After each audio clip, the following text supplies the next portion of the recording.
അനന്തരം കഥ. അനന്തരം ഈ ശ്ലോകത്തിന് ഒരു വേറിട്ട നിലനിൽപ്പൊക്കെ ഉണ്ട് എന്ന് പറയാം. സ്വതന്ത്രമായി ഈ ശ്ലോകത്തെ എടുത്ത് വ്യാഖ്യാനിക്കാവുന്നതാണ്. ഇതൊരു സൂത്രം പോലെയാണ് ഈ ശ്ലോകം. സൂത്രം എന്ന് പറഞ്ഞാൽ മഹത്തായ ആശയത്തെ ഗർഭം ധരിച്ചിരിക്കുന്ന മന്ത്രങ്ങൾ. സൂത്രം. തതഃ അനന്തരം. സാമാന്യ സാരം പറയട്ടെ. അനന്തരം വെളുത്ത കുതിരകളെ കൂട്ടിയിട്ടുള്ള തേരില് ഭഗവാനും അർജുനനും ദിവ്യങ്ങളായിട്ടുള്ള ശംഖ് മുഴക്കി. ഇതാണ് കാര്യം. ഇതിനപ്പുറത്തേക്ക് പോയി കഴിഞ്ഞാൽ അനന്തരം എന്ന് പറഞ്ഞാൽ ജന്തൂനാം നരജന്മ ദുർലഭം എന്ന് ആചാര്യസ്വാമികൾ പറഞ്ഞു. എത്രയോ ജന്മങ്ങളില് വളരെ ശ്രേഷ്ഠമായിട്ടുള്ള ജന്മമാണത്രേ നരജന്മം. ആചാര്യസ്വാമികൾ പറയുന്നുണ്ട്, ദുർലഭം ത്രയമേവ ഇതത് ദൈവാനുഗ്രഹ ഹേതുകം മനുഷ്യത്വം മുമുക്ഷുത്വം മഹാപുരുഷ സംശ്രയ. അതൊക്കെയാണ് ഇവിടെ കാണുന്നത്. ജന്തൂനാം നരജന്മ ദുർലഭം. ജന്തുക്കളിൽ നരനായിട്ട് ജനിക്കുക എന്നുള്ളത് ദുർലഭമാണ്. അപ്പൊ തഥാ എന്ന് പറഞ്ഞാൽ, അനന്തരം എന്ന് പറഞ്ഞാൽ അനേക യോനികളിലൂടെ സഞ്ചരിച്ച് ഇതാ ഒരു ജീവൻ ഇവിടെ പ്രകടമാവും. ഒരു ശിശു ജാതമാകും. എങ്ങനെയാ അവൻ ജാതമാകുന്നത്? ശ്വേതൈഹി ഹയൈഹി യുക്തേ. വെളുത്ത കുതിരകളെ കൂട്ടിയിട്ടുള്ള രഥത്തില്. വെളുപ്പ് എന്ന് പറഞ്ഞാൽ സാത്വികതയെ പ്രതിനിധാനം ചെയ്യുന്നു വെളുപ്പ്. കുതിരകളോ ഇന്ദ്രിയങ്ങളാണ്. ഇവിടെ രഥകൽപ്പന നമ്മൾ വിസ്തരിച്ച് മനസ്സിലാക്കണം. എന്നാലേ ഒന്നാം അധ്യായം മനസ്സിലാവുള്ളൂ. ഗീത ഉപനിഷത്തിന്റെ വെളിച്ചത്തിൽ മനസ്സിലാക്കണം എന്നാണ്. അവിടെ ആത്മാനം രഥിനം വിദ്ധി ശരീരം രഥമേവതു ബുദ്ധിം തു സാരഥിം വിദ്ധി മനഃപ്രഗ്രഹമേവച ഇന്ദ്രിയാണി ഹയാനാഹു വിഷയാൻ തേഷു ഗോചരാൻ ആത്മേന്ദ്രിയ മനോയുക്തം ഭോക്തേത്യാഹു മനീഷിണഃ എന്ന് യമധർമ്മൻ നചികേതസിന് പറഞ്ഞു കൊടുക്കുന്നുണ്ട്. രഥകൽപ്പന എന്നാ പറയാ. ഇവിടെ ഈ രഥസ്ഥാപനം, രഥകൽപ്പനയും രഥസ്ഥാപനവും വളരെ കേമായിട്ടുള്ള ഒന്നാണ്. ഇത് രണ്ടും ചേർത്ത് മനസ്സിലാക്കേണ്ടതാണ്. രഥകൽപ്പന നമുക്ക് വിശദീകരിക്കാം. നിങ്ങളുടെ കയ്യിലുണ്ടോയെന്നറിയില്ലേ, ഭഗവത്ഗീത ആരാധന എന്നുള്ള പേരിൽ അതിൽ രഥകൽപ്പന വരുന്നുണ്ട്. ഗീതാ മാഹാത്മ്യ ഇത്യാദി കാര്യങ്ങൾ, പിന്നെ കരന്യാസം ഇതൊക്കെ വരുന്നുണ്ട്. ഒരു ശിശു ജനിക്കുമ്പോൾ അവൻ എങ്ങനെയാണ്? മാധവനുണ്ട്. മാധവൻ എന്ന് പറഞ്ഞാൽ അറിവിനെ ധരിച്ചവൻ എന്നാണ്. എന്താണത്രേ നമ്മുടെ സവിശേഷത? മറ്റ് ജീവജാലങ്ങളിൽ നിന്ന് നാം എങ്ങനെ ഭിന്നമായി നിലകൊള്ളുന്നു? അതായത് മറ്റുള്ളതിനും കുട്ടികളുണ്ട്, മറ്റുള്ളതും ഭക്ഷണം കഴിക്കുന്നു, ഞാനും ഭക്ഷണം കഴിക്കുന്നു. സകല ജീവജാലങ്ങളും ഉറങ്ങുന്നു, ഞാനും ഉറങ്ങുന്നു. ആഹാരം, നിദ്ര, ഭയം. മറ്റുള്ളതിന് ഭയമുണ്ട്, എനിക്കുമുണ്ട് ഭയം. ആഹാരം, നിദ്ര, ഭയം. മൈഥുനം, വംശവർദ്ധനവിനായിട്ട് ചെയ്യുന്ന പ്രക്രിയ മൈഥുനം. 4 കാര്യങ്ങളെ മൃഗങ്ങൾക്കുള്ളൂ എന്നാണ്. ആഹാരം, നിദ്ര, ഭയം, മൈഥുനം. എന്നാൽ ഈ 4 കാര്യങ്ങൾ മാത്രമായിട്ട് മനുഷ്യന്മാരിങ്ങനെ ജീവിച്ചു പോകുന്നുണ്ട്. ഈ 4 ഉള്ളൂ. ആഹാരവും നിദ്രയും ഭയവും മൈഥുനവും. അത്രയേ ഉള്ളൂ. 5ാമതൊന്നുണ്ട്. അതിന്റെ പേരാണ് വിവേകം. അയ്യോ സ്വാമി വിവേകമില്ല എന്ന് ആര് പറഞ്ഞു? ഇല്ല എന്ന് പറയും. വിവേകം. ആചാര്യസ്വാമികൾ അതിനെ ചൂടാമണി എന്നാ പറയുന്നത്. വിവേക ചൂടാമണി.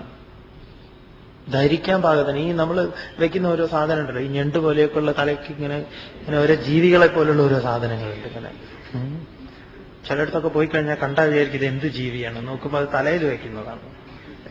അവിടെ ഒരിക്കലും എലിയും പൂച്ചയും കൂടെ റെസ്റ്റോറന്റിൽ പോയി ഒരുമിച്ച്.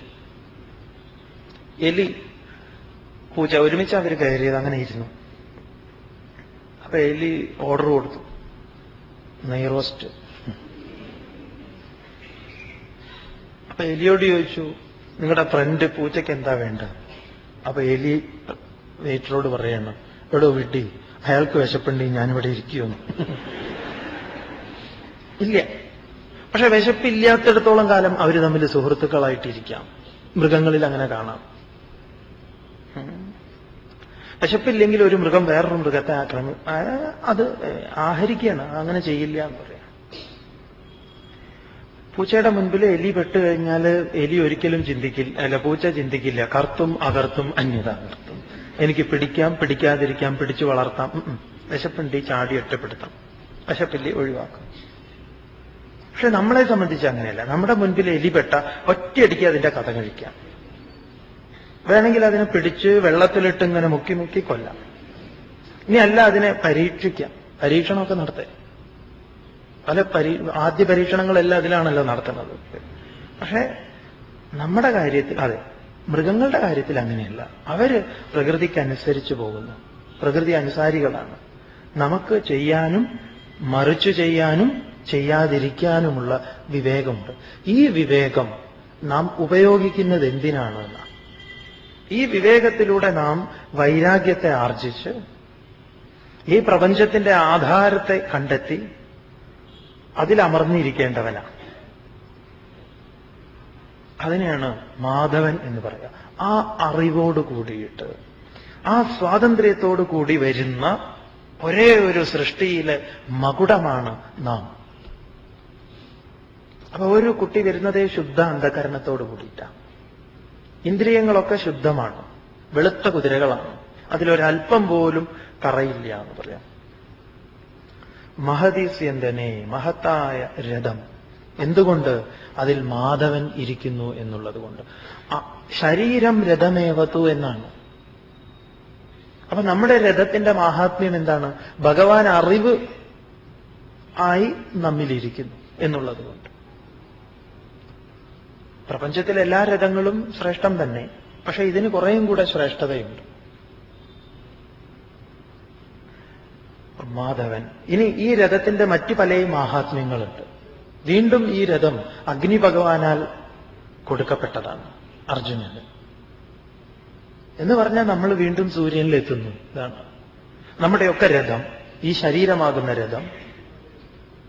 ആത്മാനം രഥിനം വിദ്ധി ശരീരം രഥമേവതു ബുദ്ധിം തു സാരഥിം വിദ്ധി മനഃപ്രഗ്രഹമേവച്ച. ഈ ചിത്രം ഉണ്ടല്ലോ, ഇത് നമ്മുടെ ചിത്രമാണ്. നമ്മുടെ തന്നെ ഫോട്ടോ ആണ് ഈ പിറകിൽ കാണുന്നത്.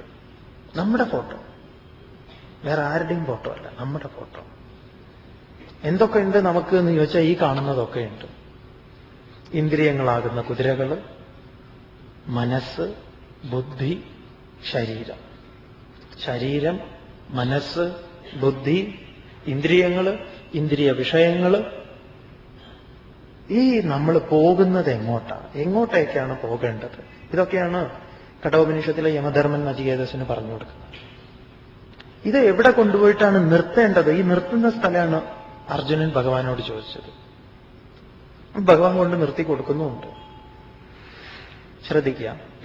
അപ്പൊ ശ്വേതൈഹി ഹയേഹി യുക്തേ, വെളുത്ത കുതിരകളെ പൂട്ടിയിട്ടുള്ള ഈ മഹത്തായ രഥത്തിൽ ഇരുന്നു കൊണ്ട് മാധവനും പാണ്ഡവനും ഭഗവാനും അർജുനനും ദിവ്യങ്ങളായിട്ടുള്ള ശംഖുമുഴക്കി. കുട്ടിയുടെ ആദ്യത്തെ കരച്ചിൽ തന്നെ ഉണ്ടല്ലോ, അതാ ആദ്യത്തെ കരച്ചില്, അതൊരു പ്രത്യേക കരച്ചിലാണ്. അത് ഈ നിങ്ങൾ സിനിമയിലൊക്കെ എന്നൊക്കെ കാണാം, അതൊന്നും അല്ല അത്. ആദ്യത്തെ കരച്ചിൽ പിന്നെ കുട്ടി കരഞ്ഞിട്ടുണ്ടാവില്ല. ആദ്യത്തെ ശംഖധ്വനി. പിന്നെ അത് കരയുക വല്ല കൊതുക് കടിച്ചിട്ടോ, അതിന് വയറ് വേദനിച്ചിട്ടോ, അല്ലെങ്കിൽ അച്ഛനെ കണ്ടു പേടിച്ചിട്ടോ, അങ്ങനെ എന്തെങ്കിലുമൊക്കെ ആയിരിക്കും.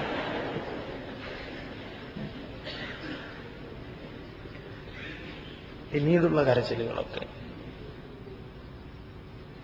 അപ്പൊ ശ്വേതൈഹി ഹയൈഹി യുക്തേ മഹതിസ്യന്തനെ,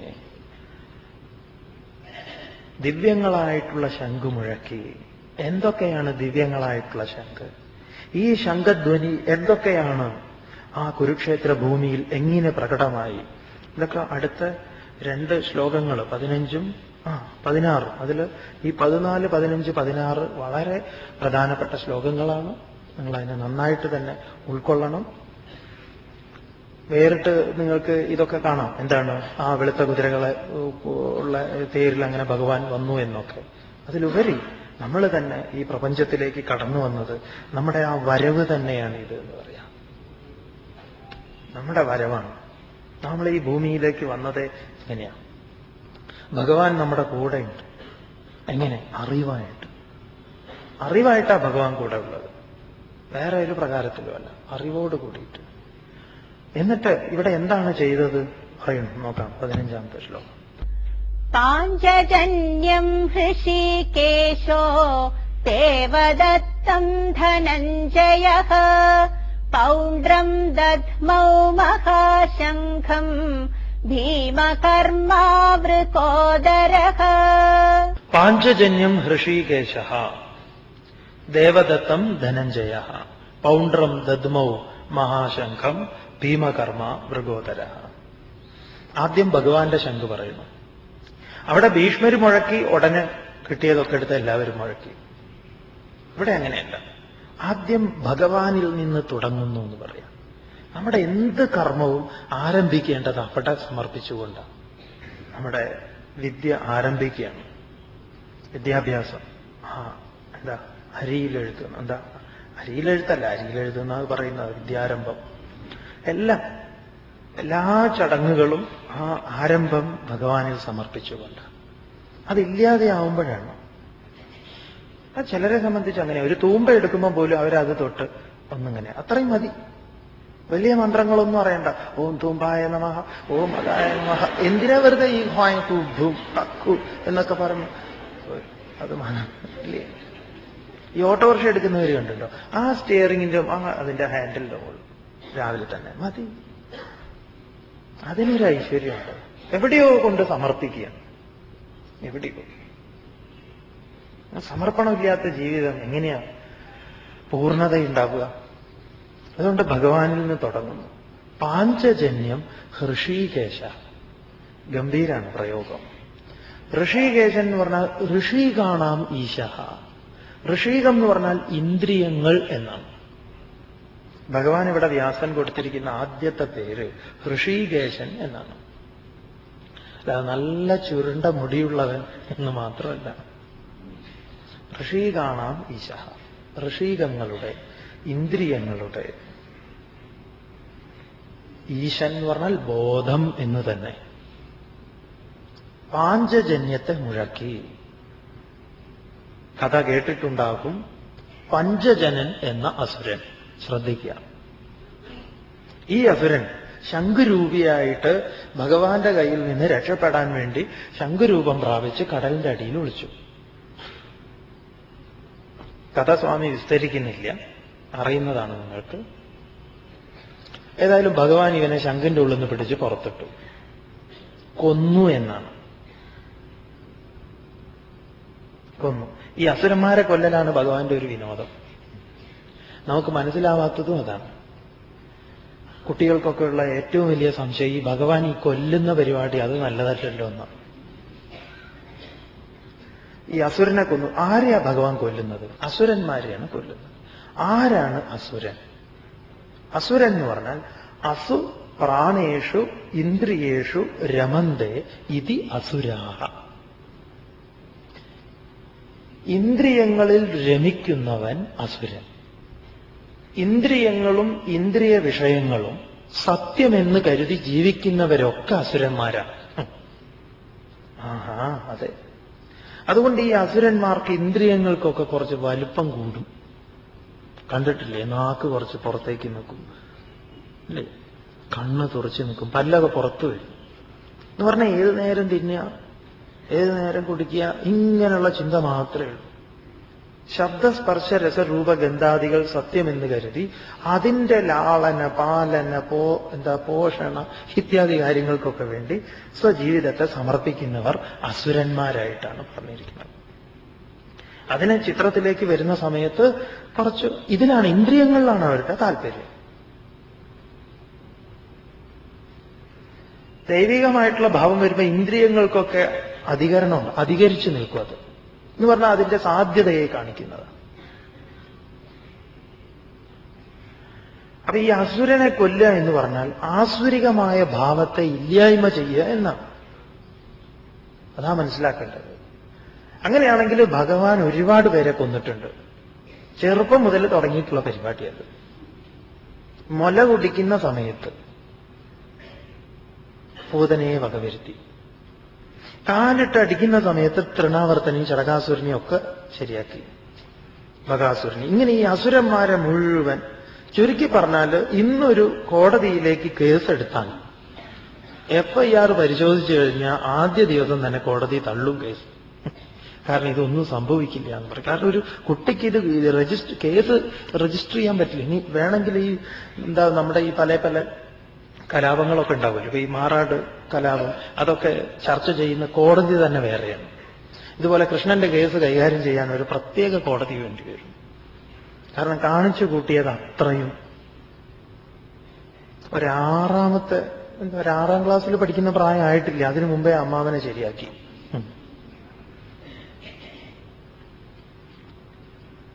അപ്പൊ എന്താണ് ഭഗവാന്റെ കൊല്ലല്? ഭഗവാൻ കൊല്ലാൻ വേണ്ടി തെരഞ്ഞെടുത്തിട്ടുള്ള ഭഗവാന്റെ ഒരായുധത്തിന്റെ പേര് നിങ്ങൾ ഓർത്തു വെക്കുന്നത് നല്ലതാണ്. സുദർശനം എന്നാണ് പേര്. സുദർശനം എന്നാൽ സുഷ്ടും ദർശനം ഇതി സുദർശനം എന്നാണ്. സുദർശനം എന്നാൽ സുഷ്ടും ദർശനം ഇതി സുദർശനം എന്നാണ്.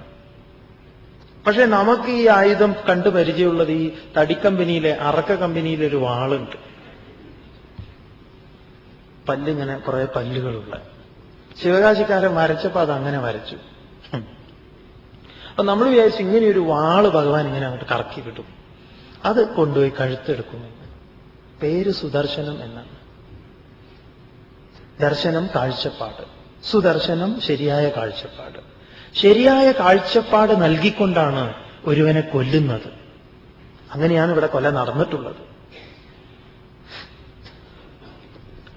രാമകൃഷ്ണദേവൻ നരേന്ദ്രൻ എന്ന യുവാവിനെ കൊല്ലുകയായിരുന്നു. ഒരു സംശയവുമില്ല. രാമകൃഷ്ണദേവൻ ഒരുപാട് പേരെ കൊന്നിട്ടുണ്ട്, ഒരുപാട് പേര്. അതൊക്കെ ഒരു ആധ്യാത്മിക കൊലപാതകമാണ്. പിന്നെ അവിടെ ജനിക്കുന്നത് ആരാണ്? വിവേകാനന്ദനാണെന്ന് പറയാം.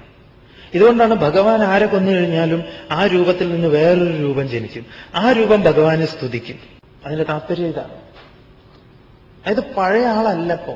നമ്മൾ ചിലരെ കുറിച്ച് പറയാറില്ലേ, അയ്യോ അയാൾ പഴയ ആളൊന്നും അല്ല കേട്ടോ, ആശ്രമത്തിൽ പോയി ആളാകെ മാറി,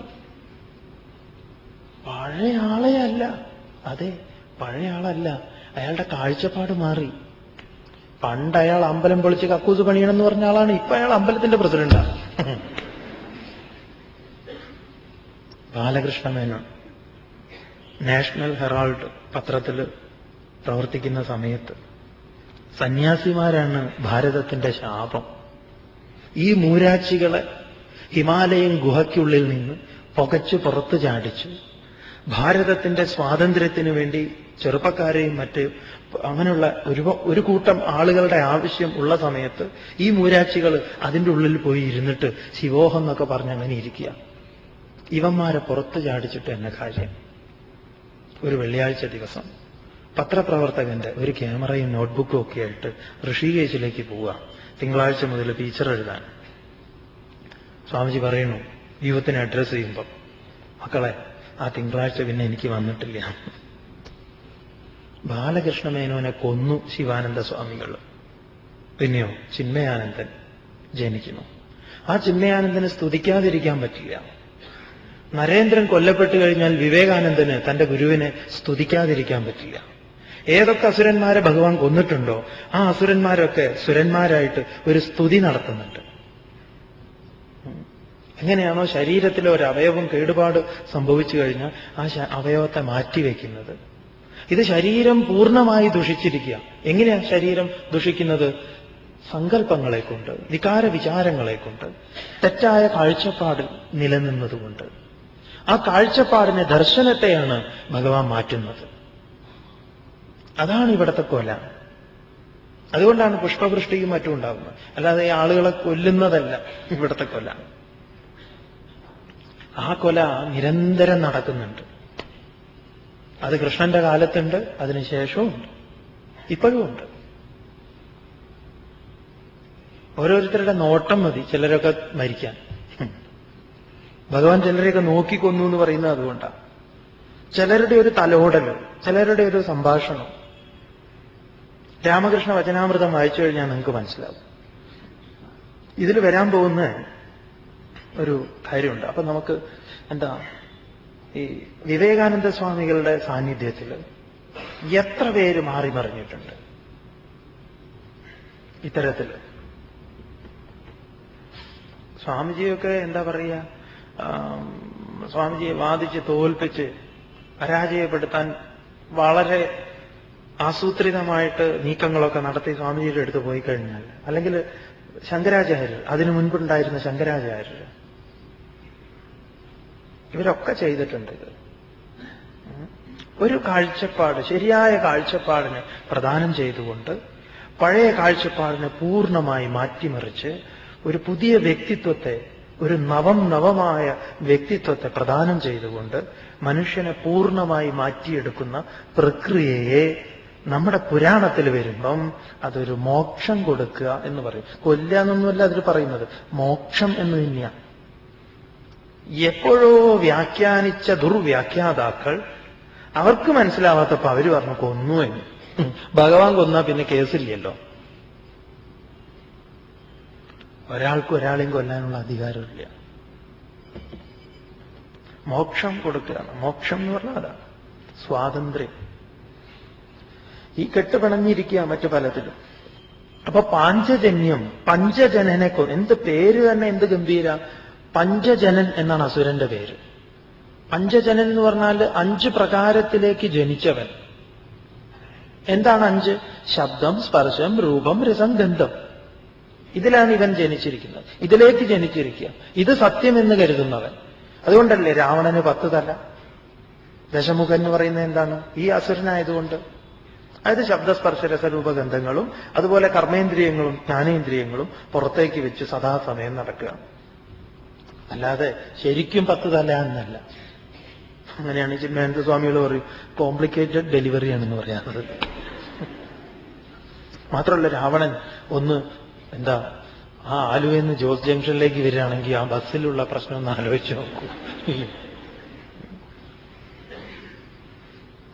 പിന്നെ ഒറ്റ സൗകര്യമേ ഉള്ളൂ, ഒറ്റയ്ക്ക് സംഘഗാനത്തിന് പേര് കൊടുക്കാം. യുവജനോത്സവത്തിനൊക്കെ അതിന് 10 ആളെ തെരഞ്ഞു പോകണ്ട. അതിന്റെ താല്പര്യം ഇതാണ്. 10 പുറത്തേക്ക് വെച്ചിരിക്കുന്നു. അപ്പൊ പഞ്ചജനനെ ഭഗവാൻ കൊന്നു എന്ന് പറഞ്ഞാൽ ഈ 5 മുഖങ്ങളെ ഇല്ലായ്മ ചെയ്തു. എന്നിട്ടോ പിന്നെ ഭഗവാൻ അത് ധർമ്മകാഹളത്തിന് വേണ്ടി ഉപയോഗിച്ചു. എന്ന് പറഞ്ഞാൽ നാം തന്നെ പാഞ്ചജന്യമായി തീരുകയാണ്.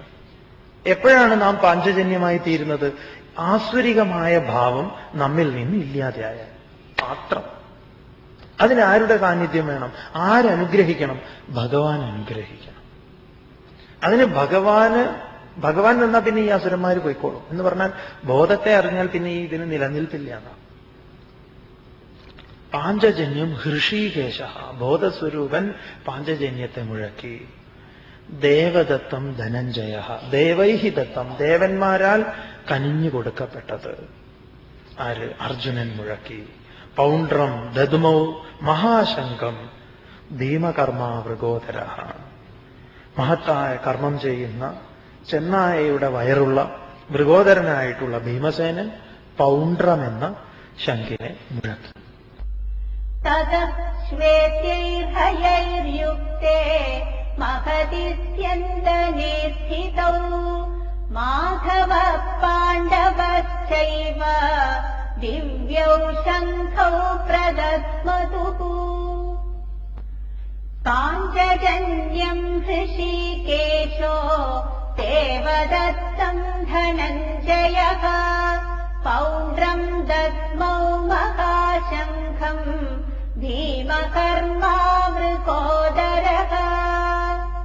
ശ്വേതൈഹി ഹയൈഹി യുക്തേ, വെളുത്ത കുതിരകളെ പൂട്ടിയിട്ടുള്ള തേരില് മഹദിസ്യന്തനെ, മഹത്തായ തേരിൽ ഇരുന്നു കൊണ്ട് മാധവനും ലക്ഷ്മി വല്ലഭനായ മാധവനും പാണ്ഡുപുത്രനായ അർജുനനും ദിവ്യങ്ങളായിട്ടുള്ള ശംഖുകളെ മുഴക്കി.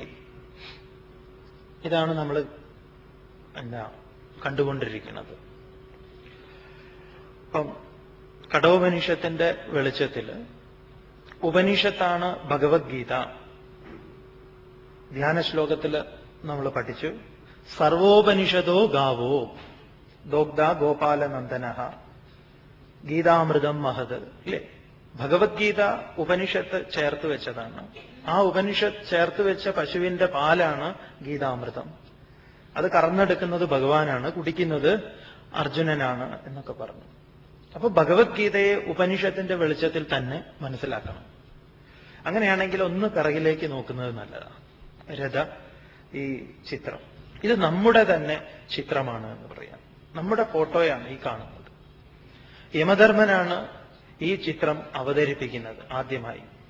അപ്പൊ ഭഗവത്ഗീത യമധർമ്മൻ നചികേതസിന് വേറൊരു പ്രകാരത്തിൽ ഉപദേശിച്ചു കൊടുത്തിട്ടുണ്ട്. അവിടെ രഥകൽപ്പന എന്ന് പറയും. അവിടെ പറയുന്നത് ആത്മാനം രഥിനം വിദ്ധി ശരീരം രഥമേവതോ.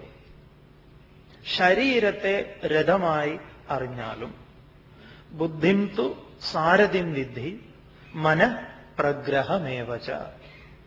ഇന്ദ്രിയാണി ഹയാനാഹു വിഷയാൻ തേഷു ഗോചരാൻ ആത്മേന്ദ്രിയ മനോയുക്തം ഭോക്തേത്യാഹു മനീഷിണഃ. മനീഷിണഃ ഇതി ആഹു. മനീഷികൾ മനസ്സിനപ്പുറം കടന്ന് ചിന്തിച്ചിട്ടുള്ള മനസഹ ഈഷ്ടതേ ഇതി മനീഷീന. മനസ്സിന്റെ അപ്പുറത്തേക്ക് പോകാൻ കഴിയുന്നവർ. അതുകൊണ്ട് അവരെ കവികൾ എന്ന് പറയും. അവരിപ്രകാരം പറയപ്പെട്ടിരിക്കുന്നു. എന്ത്? ശരീരം രഥമാണ് എന്ന്.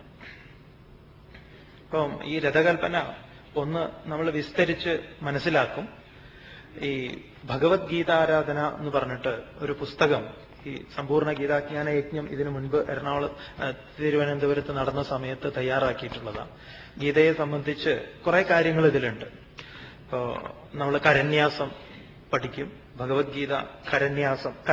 കരന്യാസം എന്ന് പറഞ്ഞ കരത്തിലൂടെ എങ്ങനെയാണ് നാം ഭഗവത്ഗീതയാവുന്നത്, ഓരോരോ ശ്ലോകങ്ങളെ കൊണ്ട് നാം തന്നെ ഗീതയായി മാറുക എങ്ങനെയാണ്, ആ വിദ്യ. പിന്നെ ഈ പറഞ്ഞ രഥകൽപ്പന, ഗീതാമാഹാത്മ്യം, ഗീതാ അഷ്ടോത്തരം, ഇതെല്ലാം ഈ പുസ്തകത്തിലുണ്ട്. അപ്പൊ ശരീരം രഥമേവതോ.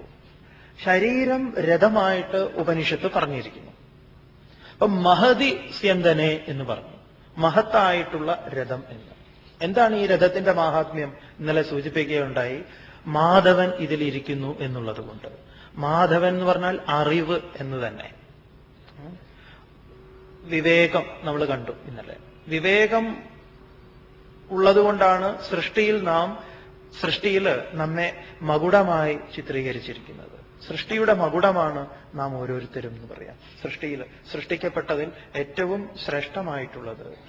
അപ്പം മഹതി സ്യന്തനെ, മഹത്തായ രഥത്തിൽ മാധവനും പാണ്ഡവനും ഇരുന്ന് ദിവ്യങ്ങളായിട്ടുള്ള ശംഖുകളെ മുഴക്കി. ഇതിനെ നമ്മൾ വളരെ തത്വവിചാരമൊക്കെ ചെയ്തു. എന്താണ് മുഴക്കിയ ശംഖ്? ആ ശംഖിന്റെ പേര് പറഞ്ഞു പാഞ്ചജന്യം. ആരാണ് മുഴക്കിയത് എന്നും പറഞ്ഞു. വ്യാസഭഗവാൻ പറഞ്ഞിരിക്കുന്നത് ശ്രീകൃഷ്ണൻ മുഴക്കി എന്നല്ല, പിന്നെയോ ഹൃഷീകേശൻ എന്നാ പറഞ്ഞത്. ഋഷി കാണാം ഈശഃ എന്ന് പറഞ്ഞാൽ ഇന്ദ്രിയങ്ങളുടെ മുഴുവൻ ഈശൻ, നാഥൻ എന്ന് പറഞ്ഞാൽ ബോധം എന്ന് പറയാം. അപ്പൊ ബോധത്തിൽ നിന്നാണ് പാഞ്ചജന്യ ഘോഷം പുറത്തേക്ക് വന്നത്. പാഞ്ചജന്യം എന്ന് പറഞ്ഞാൽ പഞ്ചജനൻ എന്ന അസുരനെ ഭഗവാൻ കൊന്നു. എന്നിട്ട് അതിനെ ധർമ്മകാഹളത്തിനായിട്ട് ഭഗവാൻ തിരഞ്ഞെടുത്തു എന്നാണ്. എന്താണ് ഭഗവാന്റെ കൊല്ലല് എന്ന് നമ്മൾ ഇന്നലെ കണ്ടു. ആസുരികമായ ഭാവത്തെ ഉന്മൂലനം ചെയ്യലിനെയാണ് പുരാണത്തിന്റെ ഭാഷയിൽ അല്ലെങ്കിൽ ഇതിഹാസത്തിന്റെ ഭാഷയിൽ കൊല്ലല്. അതിന് ഭഗവാൻ തെരഞ്ഞെടുത്തിട്ടുള്ള ആയുധത്തിന്റെ പേര് സുദർശനം എന്നാണ്. ഓർത്തു വെച്ചേക്കണം. സുദർശനം എന്ന് പറഞ്ഞാൽ സുഷ്ടും ദർശനം, ശരിയായ കാഴ്ചപ്പാട്. ശരിയായ കാഴ്ചപ്പാട് നൽകിക്കൊണ്ട് മാത്രമേ ഒരുവനെ മാറ്റാൻ സാധിക്കൂ എന്ന് പറയാം. ബാഹ്യമായ ദണ്ഡനങ്ങളെ കൊണ്ടൊന്നും ഒരുവൻ മാറുന്നതല്ല. ഇത് ഭാരതത്തിലെ ഋഷിമാര് പണ്ടേ മനസ്സിലാക്കിയിട്ടുള്ളവരാണ്. ഒരു കാഴ്ചപ്പാട് കൊടുക്കുന്നതിലൂടെ അവനെ സമൂലം മാറ്റിമറിക്കാം. അങ്ങനെയാണ് ആ കാഴ്ചപ്പാട്, ഏതൊരു വിചാരമായിരുന്നോ തന്നെ മുൻപ് നയിച്ചത്, പുതിയ വിചാരത്തിൽ അദ്ദേഹം എന്ത് ചെയ്യുന്നു? തന്റെ ആ സമീപനം തന്നെ മാറ്റുന്നു. അതുകൊണ്ടാണ് ഈ അസുരന്മാരൊക്കെ ഭഗവാനെ സ്തുതിക്കാൻ തയ്യാറായത്. മോക്ഷത്തിന് ശേഷം സ്തുതി ഉണ്ടാവുന്നത് അങ്ങനെയാണ്. ഇന്നലെ നമ്മൾ കണ്ടു നരേന്ദ്രൻ എങ്ങനെയായിരുന്നു ഇതിനെയൊക്കെ ധിക്കരിച്ചത്. പിന്നീട് നരേന്ദ്രൻ തന്റെ ഗുരുവിനെ സ്തുതിക്കുന്നത്. ആ നരേന്ദ്രന്റെ ഇല്ലായ്മയിൽ വിവേകാനന്ദൻ ജനിക്കുന്നു എന്ന് പറയാം. അങ്ങനെ തന്നെ വേണം മനസ്സിലാക്കാൻ. കുട്ടികൾക്ക് ഈ കാര്യം പറഞ്ഞു കൊടുക്കുക. കുട്ടികളാണ് ഇത് ചോദിക്കുന്നത്. എത്രയോ കുട്ടികൾ സ്വാമിയോട് ചോദിച്ചിട്ടുള്ള, സ്വാമി, ഈ ദൈവത്തിന് കൊല്ലാൻ ആരാ ലൈസൻസ് കൊടുത്തത്? ഈ കൃഷ്ണൻ എത്ര പേരെ കൊന്നു എന്ന്. കുട്ടികൾ നിയമമൊക്കെ പഠിക്കുന്ന കുട്ടികളാണ്. അപ്പൊ കൃഷ്ണന്റെ പേരുള്ള ചാർജ് ഷീറ്റ് തയ്യാറാക്കി കഴിഞ്ഞാൽ കൃഷ്ണനെ ജാമ്യത്തിലിറക്കാൻ പോലും ഒരാൾക്ക് ഇവിടെ സാധ്യമല്ല. അത്ര വകുപ്പുകൾ അങ്ങനെയാണ്. ഇതാണ് സമൂലം മാറ്റിമറിക്കുന്ന കാഴ്ചപ്പാട്. അപ്പം എന്താ പാഞ്ചജന്യം? പഞ്ചജനൻ എന്ന് പറഞ്ഞാൽ 5 പ്രകാരത്തിലേക്ക് ജനിച്ചവൻ എന്ന് പറഞ്ഞാൽ ശബ്ദ സ്പർശ രസരൂപ ഗന്ധാദികൾ സത്യമാണെന്നും ആ അനുഭവങ്ങൾക്ക് വേണ്ടി ഒരുവൻ ജീവിക്കുമ്പം അവനെ പുരാണത്തിൽ അസുരൻ എന്ന് പറഞ്ഞിരിക്കുന്നു. അസു പ്രാണേഷു ഇന്ദ്രിയേഷു രമന്തേ ഇതി അസുരാഹ. ഇന്ദ്രിയങ്ങളിൽ രമിക്കുന്നവർ. ഈ ഇന്ദ്രിയങ്ങൾക്കപ്പുറത്ത് ഒരു സുഖമുണ്ടെന്നും അതിനെ ആനന്ദമെന്നും അനുഭവിപ്പിക്കുന്നവനാണ് ഭഗവാൻ. മറ്റത് എന്തെന്നറിയോ? ഇന്ദ്രിയ തലത്തിൽ കിട്ടുന്നത് സുഖമാണ്, മനസ്സിന്റെ തലത്തിൽ കിട്ടുന്നത് സന്തോഷമാണ്, ബുദ്ധിയുടെ തലത്തിൽ ആഹ്ലാദമാണ്. ഇങ്ങനെ സുഖത്തിൽ നിന്നും സന്തോഷത്തിൽ നിന്നും ആഹ്ലാദത്തിൽ നിന്നും അതിനപ്പുറത്തുള്ളതാണ് ആനന്ദം. അതാണ് നമ്മുടെ സ്വരൂപം. ആ പരമാനന്ദത്തിലേക്ക് ഒരുവനെ കൊണ്ടുപോകണമെങ്കിൽ എന്തു വേണം? ഈ പാഞ്ചജന്യമായി നാം തീരണം എന്ന് പറയാം. ഭഗവാൻ ആ പാഞ്ചജന്യത്തെ മുഴക്കി. ദേവദത്തം ധനഞ്ജയ, ദേവൈഹി ദത്തം, ദേവന്മാരാൽ കൊടുക്കപ്പെട്ട. ദേവൻ എന്ന് പറഞ്ഞാൽ ഈ എങ്ങനെയാണ് നമ്മളെങ്ങനെയാണ് സൃഷ്ടമായത് എന്ന് തത്വബോധത്തില് ശങ്കരാചാര്യസ്വാമികൾ പറയുന്നുണ്ട്. പഞ്ചഭൂതങ്ങളെ കൊണ്ടാണ് നമ്മെ നിർമ്മിച്ചിരിക്കുന്നത്. പഞ്ചഭൂതം എന്ന് പറഞ്ഞാൽ ആകാശം, വായു, അഗ്നി, ജലം, ഭൂമി. ഇത്രയേ ഉള്ളൂ. അതുകൊണ്ട് ഈ അഞ്ചാണ് നാം.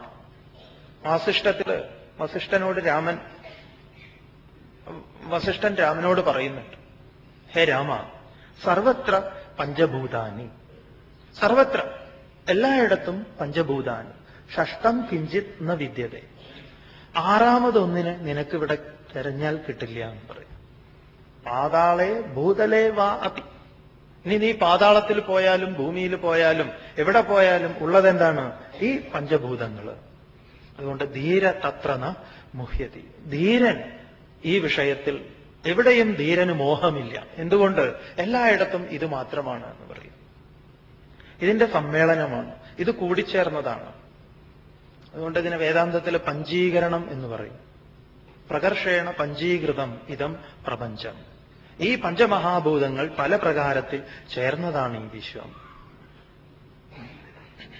അപ്പൊ പഞ്ചമഹാഭൂതങ്ങളാണെങ്കിൽ നമ്മുടെ ഓരോ ഇന്ദ്രിയങ്ങളും ഈ പഞ്ചമഹാഭൂതങ്ങളുടെ സാത്വികമായ, രാജസികമായ, താമസികമായ അംശങ്ങളെ കൊണ്ട് നിർമ്മിച്ചതാണ് എന്ന് ശങ്കരാചാര്യസ്വാമികള് തത്വബോധം, ആത്മബോധം, വിവേക ചൂടാമണി ഇങ്ങനെയുള്ള പ്രകരണ ഗ്രന്ഥങ്ങളിൽ പറഞ്ഞിട്ടുണ്ട്. വേദത്തിലും ഇതൊക്കെ പറയുന്നുണ്ട്. ഇപ്പൊ മനസ്സോ ദേവത ചന്ദ്രമ, മനസ്സ് ചന്ദ്രനെ കൊണ്ട് നിർമ്മിച്ചതാണ്. ചന്ദ്രന്റെ സാത്വികമായ അംശം കൊണ്ട്. അതുകൊണ്ടാണ് ഈ ചന്ദ്രന്റെ ഈ പൂർണ്ണചന്ദ്രന്റെ സമയമാകുമ്പോൾ കുറച്ച് ചിത്തഭ്രമമൊക്കെ ഉള്ളവർക്ക് അത് അധികമാവുന്നതൊക്കെ. ലുനാറ്റിക് എന്നുള്ള പേര് തന്നെ അതിൽ നിന്ന്, ലൂനാറിൽ നിന്നുണ്ടായിട്ടുള്ളതാണ്.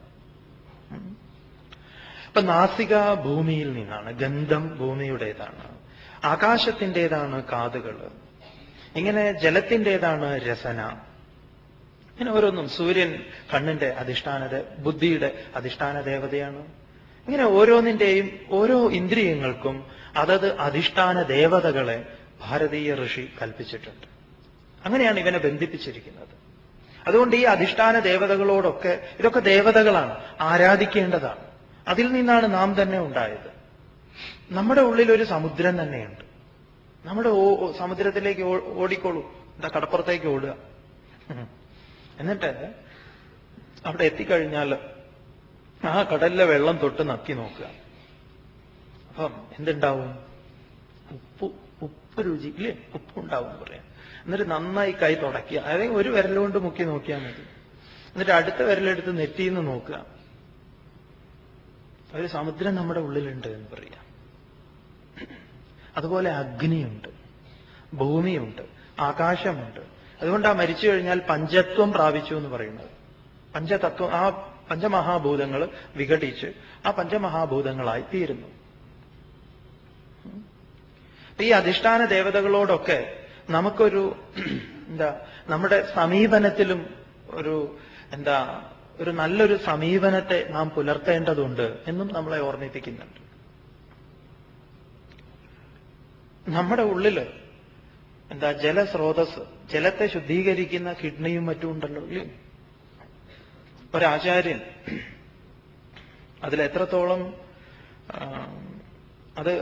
അത് സ്വാമി അതൊരു യുക്തിക്ക് നിരക്കുന്നതാണോ എന്നൊക്കെ ചിലപ്പോൾ നിങ്ങൾക്ക് തോന്നിയേക്കാം. എങ്കിലും അദ്ദേഹം പറയുന്നത് പണ്ടത്തേതിനേക്കാൾ ജലസ്രോതസ്സുകളെല്ലാം തന്നെ ഭൂമിയിൽ ഏറെക്കുറെ ജലസ്രോതസ്സുകളൊക്കെ മാലിന്യമാക്കപ്പെട്ടിരിക്കണമെന്ന.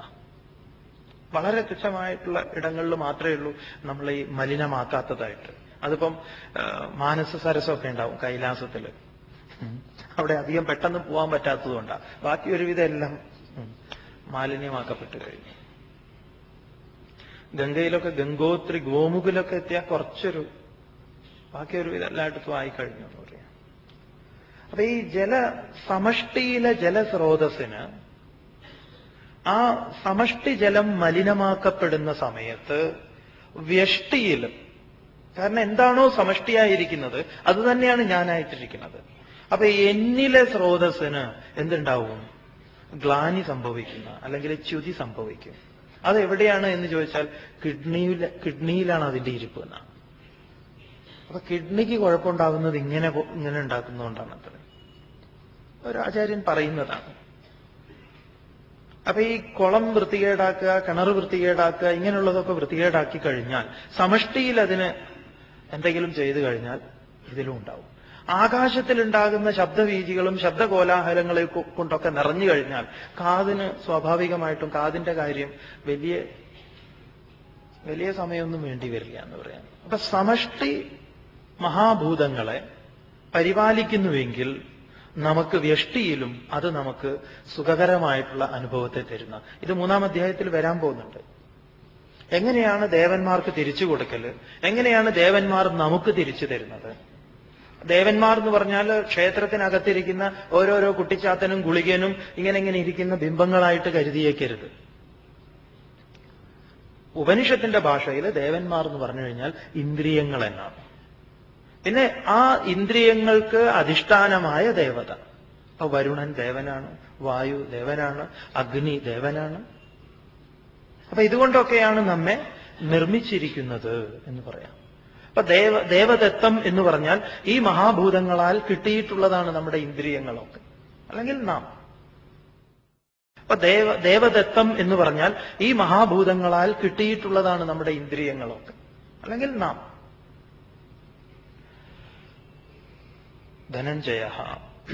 ധനഞ്ജയൻ അതിനെ മുഴക്കി പൗണ്ഡ്രം ദദ്മൗ മഹാശങ്കം ഭീമകർമ്മ മൃഗോദര. കർമ്മത്തിന്റെ ഭീമകർമ്മ എന്ന് പറഞ്ഞുകൊണ്ടാണ് ഇവിടെ ഭീമനെ പരിചയപ്പെടുത്തുന്നത്. കർമ്മത്തിന്റെ മഹത്തായ കർമ്മത്തിന്റെ ചോദന എന്ന് പറയാം, കർമ്മത്തിന്റെ സാധ്യതകൾ. നമ്മളെ നോക്കിക്കൊണ്ട് തന്നെയാണ് നമുക്കൊക്കെ എത്രയാ സാധ്യതകളുള്ളത്, അല്ലേ? നമ്മുടെ ഈ കരങ്ങളിൽ നോക്കി ബോംബെക്ക് പോകുമ്പോഴായിട്ട് ബോംബെ കൊങ്കൺ വഴി പോയി കഴിഞ്ഞാൽ നമ്മുടെ ഭാരതീയരായിട്ടുള്ള നമ്മുടെ ആളുകളുടെ കുത്തബ് മീനാറിന്റെ ഹൈറ്റുള്ള പാലങ്ങളൊക്കെ ഉണ്ട്, തൂണുകൾ. എത്രയോ വലിയ വൻ പർവ്വതങ്ങളെ തുരന്നുകൊണ്ടുള്ള ടണലുകൾ, ബന്ധിപ്പിക്കുന്ന പാലങ്ങള്, വലിയ തൂണുകളൊക്കെ. ഇങ്ങനെ ഭാവന ചെയ്യാൻ ഇതൊക്കെ എന്താ പറയാ സാക്ഷാത്കരിക്കുന്നത് ആരിലൂടെയാണ്? നമ്മുടെ കരങ്ങളിലൂടെയാണ് എന്ന് പറയാം. അപ്പൊ മഹത്തായ കർമ്മം ചെയ്യാനുള്ള വലിയ വലിയ സാധ്യതകളെയൊക്കെ ആവിഷ്കരിച്ച് നടപ്പിലാക്കാൻ പോകുന്ന കരങ്ങളാണ് നമ്മുടെ ഓരോരുത്തരുടെയും. അതുകൊണ്ടാണ് ഭീമനെ മഹാഭാരതത്തിൽ ചിത്രീകരിക്കുമ്പം ഭീമൻ ഒരു സാധാരണ ചട്ടകമൊന്നും പോരാ എന്ന് പറയാം. ഭീമനെ എടുത്ത് കൈകാര്യം ചെയ്യുന്നത് തന്നെ അങ്ങനെയുള്ള സാധനം. ഭീമകർമ്മ മൃഗോദരൻ എന്ന് പറഞ്ഞാൽ മൃഗസ്യ ഉദരം യസ്യ സ മൃഗോദര, ചെന്നായയുടെ വയറുള്ളവൻ എന്നാണ്.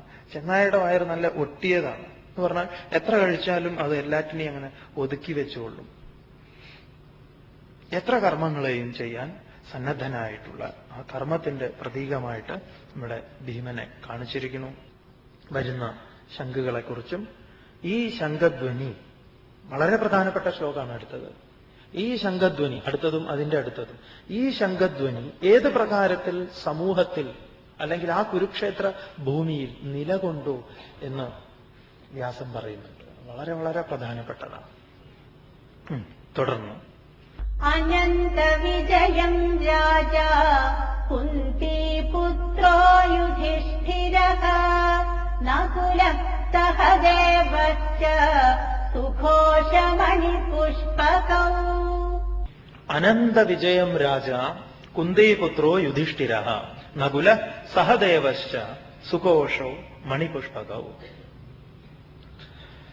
കുന്തിപുത്രഃ യുധിഷ്ഠിരഃ പറയും. കുന്തിയുടെ പുത്രനായിട്ടുള്ള യുധിഷ്ഠിരൻ. ഭാരതത്തില് നമ്മുടെ കവികള് അവരെ ആളുകളെ വിളിക്കുന്ന പേര് ചൊല്ലി വിളിക്കുന്ന സമയത്ത് അമ്മയുടെ പേര് ചേർത്ത് പറയാറുണ്ട്. കൗന്ദേയന്മാർന്ന് ഇവരെ 3 പേരെയും പറയാറുണ്ട്. എന്തിനാണ് അങ്ങനെ പറയുന്നത് എന്ന് ചോദിച്ചാൽ കുന്തിയുമായി ബന്ധിപ്പിച്ചുകൊണ്ട് പറയുക. ഭഗവാൻ തന്നെ കൗന്ദേയ എന്ന് വിളിക്കുന്നുണ്ട്. അപ്പൊ ആ ഒരു പേര് ചൊല്ലി വിളിക്കുമ്പം ആ പേരുമായി ചേർത്ത് വിളിക്കുന്ന സമയത്ത് നീ ആരുടെ മകനാണ്? ഇപ്പൊ ധൃതരാഷ്ട്രർക്ക് പറഞ്ഞു കൊടുക്കാം, ഇവൻ ആരുടേതാണ് പുത്രൻ? കുന്തി എന്ന് പറഞ്ഞാൽ ആരാണ് എന്ന് പറയാം. കുന്തിയെക്കുറിച്ച് ആ കുന്ധ എന്നുള്ള ധാതുവിന് ക്ലേശേ സംശ്ലേഷണേച്ചാണ്, സഹിക്കാനും സമാശ്ലേഷിക്കാനും പോകുന്നത് എന്നാണ്. കുന്തിയുടെ ജീവിതം എടുത്ത് നോക്കിക്കഴിഞ്ഞാൽ അങ്ങനെയാണ്. എല്ലാം കഴിഞ്ഞ് ഭഗവാൻ ചോദിക്കുന്ന സമയത്ത് ഭഗവാനോട് തന്നെ പറഞ്ഞത് അങ്ങനെയാണ്. വിപദ സന്തുന ശശ്വ തത്ര തത്ര ജഗദ്ഗുരോ ഭവതോ ദർശനം യസ്യാത് അപുനർഭവ ദർശനം.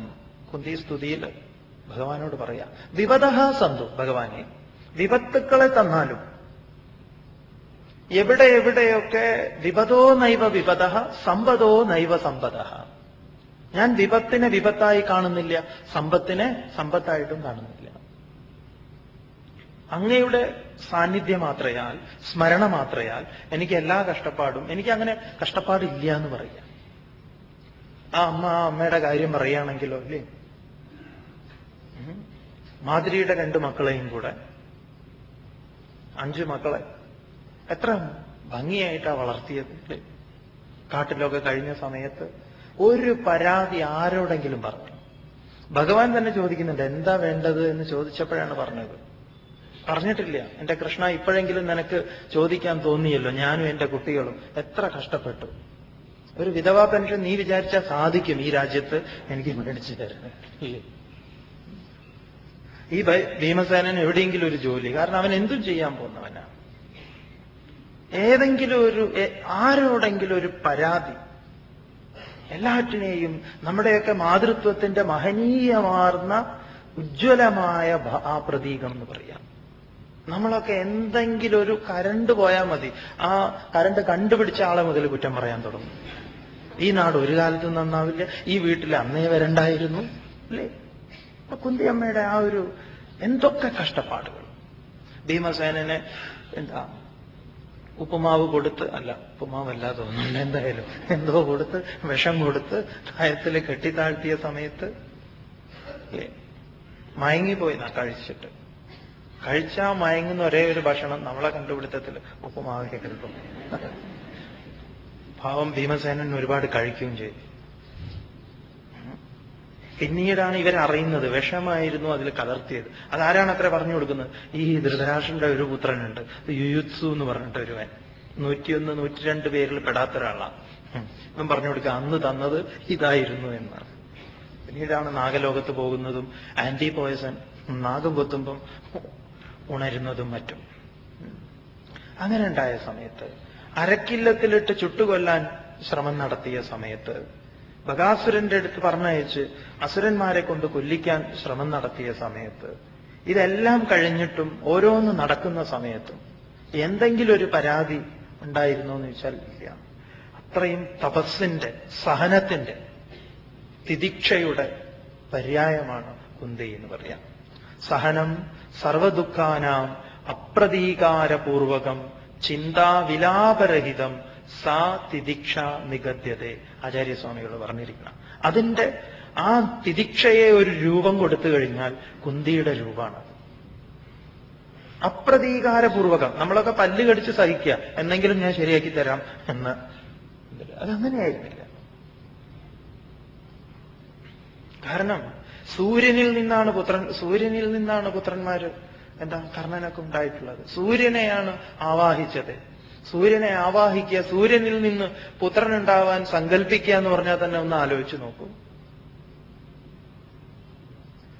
ചരിത്രത്തില് സൂര്യനെ ഈ മഹാഭാരതത്തിൽ നിന്ന് മാറ്റിക്കഴിഞ്ഞാൽ സൂര്യനെ ഇത്രമാത്രം സ്നേഹിച്ച ആരെങ്കിലും ഉണ്ടായിട്ടുണ്ടോ പിൽക്കാലത്ത് എന്ന് ചോദിച്ചു കഴിഞ്ഞാൽ നമുക്കൊരു വിശ്വപ്രസിദ്ധനായിട്ടുള്ള ഒരു ചിത്രകാരനുണ്ടായിരുന്നു, വിൻസെന്റ് വാൻ ഗോഗ് എന്ന് പറഞ്ഞിട്ട് കേട്ടിട്ടുണ്ടാവും നിങ്ങൾ ചിലപ്പോൾ. അദ്ദേഹം ഭക്ഷണം പോലും കഴിക്കില്ലായിരുന്നു മര്യാദയ്ക്ക്. അദ്ദേഹത്തിന് ഭക്ഷണം കഴിക്കാനുള്ള കാശ് കൊടുത്തിരുന്നത് അദ്ദേഹത്തിന്റെ അനുജനാണ്. ആഴ്ചയിൽ 2 ദിവസം എന്തുവാണ് കഴിക്കുക. അദ്ദേഹം 1 വർഷം സൂര്യന്റെ ചിത്രങ്ങൾ വരച്ചിട്ടുണ്ട്. 1 വർഷം.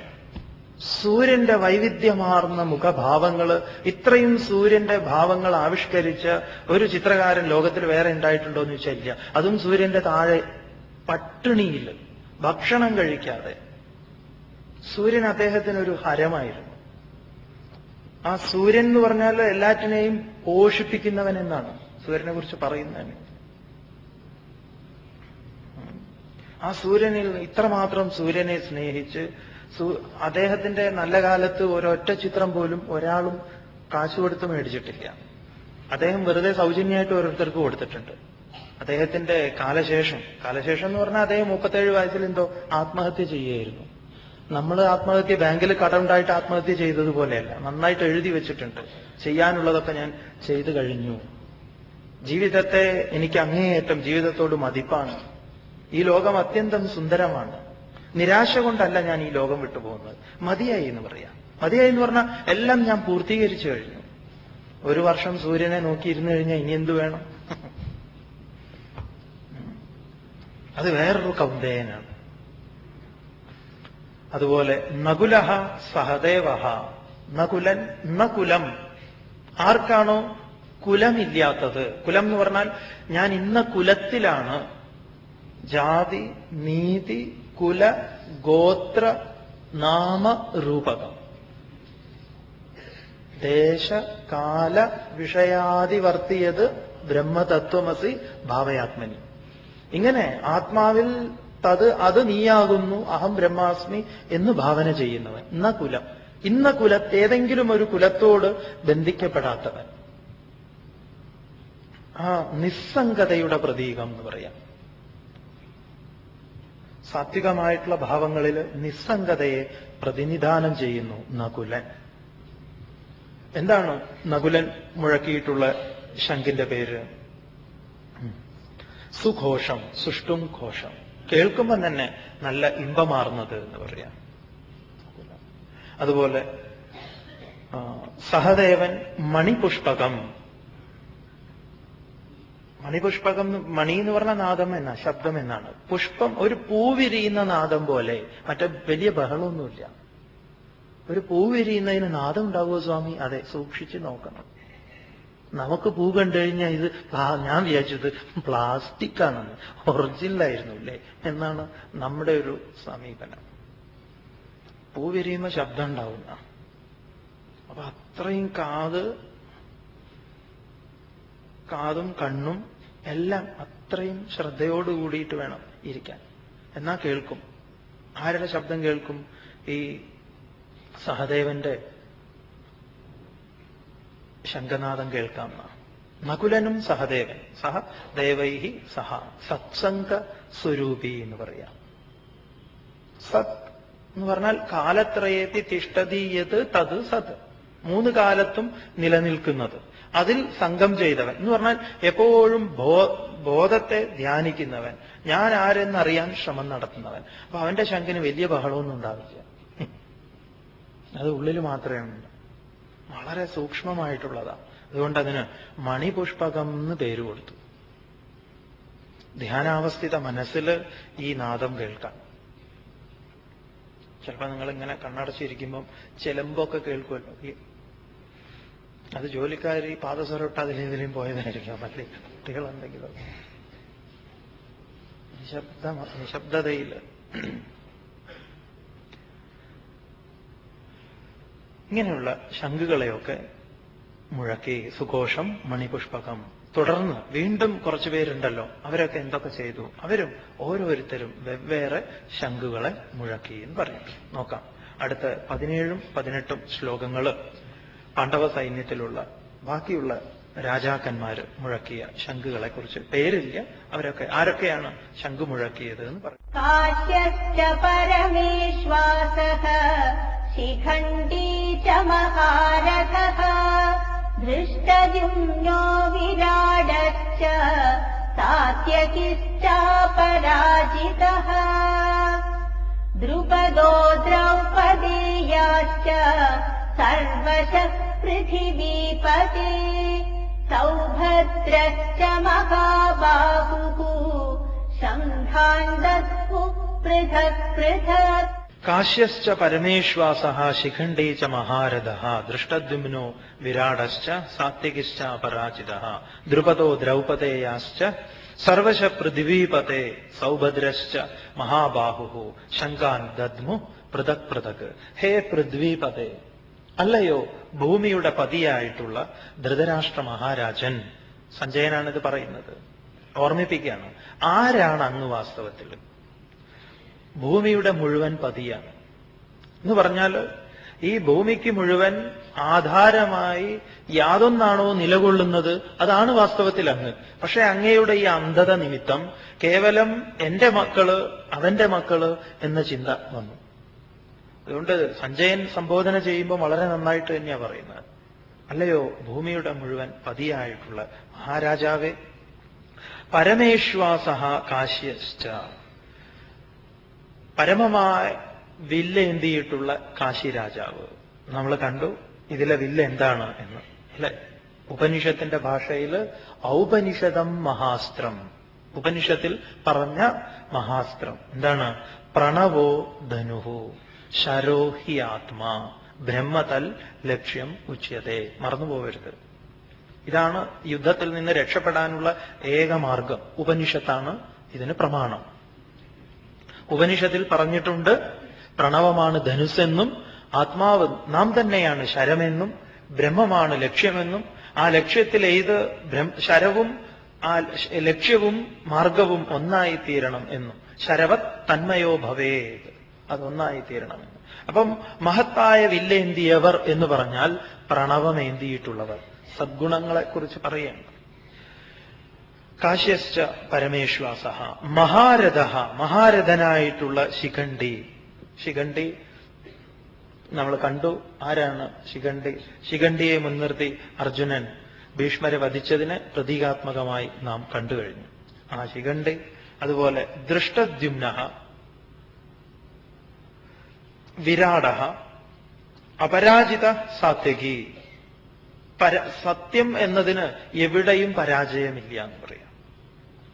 കള്ളന്മാര് തമ്മിൽ തന്നെ അവരൊരു യൂണിയൻ ഉണ്ടാക്കിയാലും അവരാദ്യം പറയുക നമ്മൾ തമ്മിൽ കളവ് പറയരുത്, സത്യം പറയണം. ഇല്ലേ?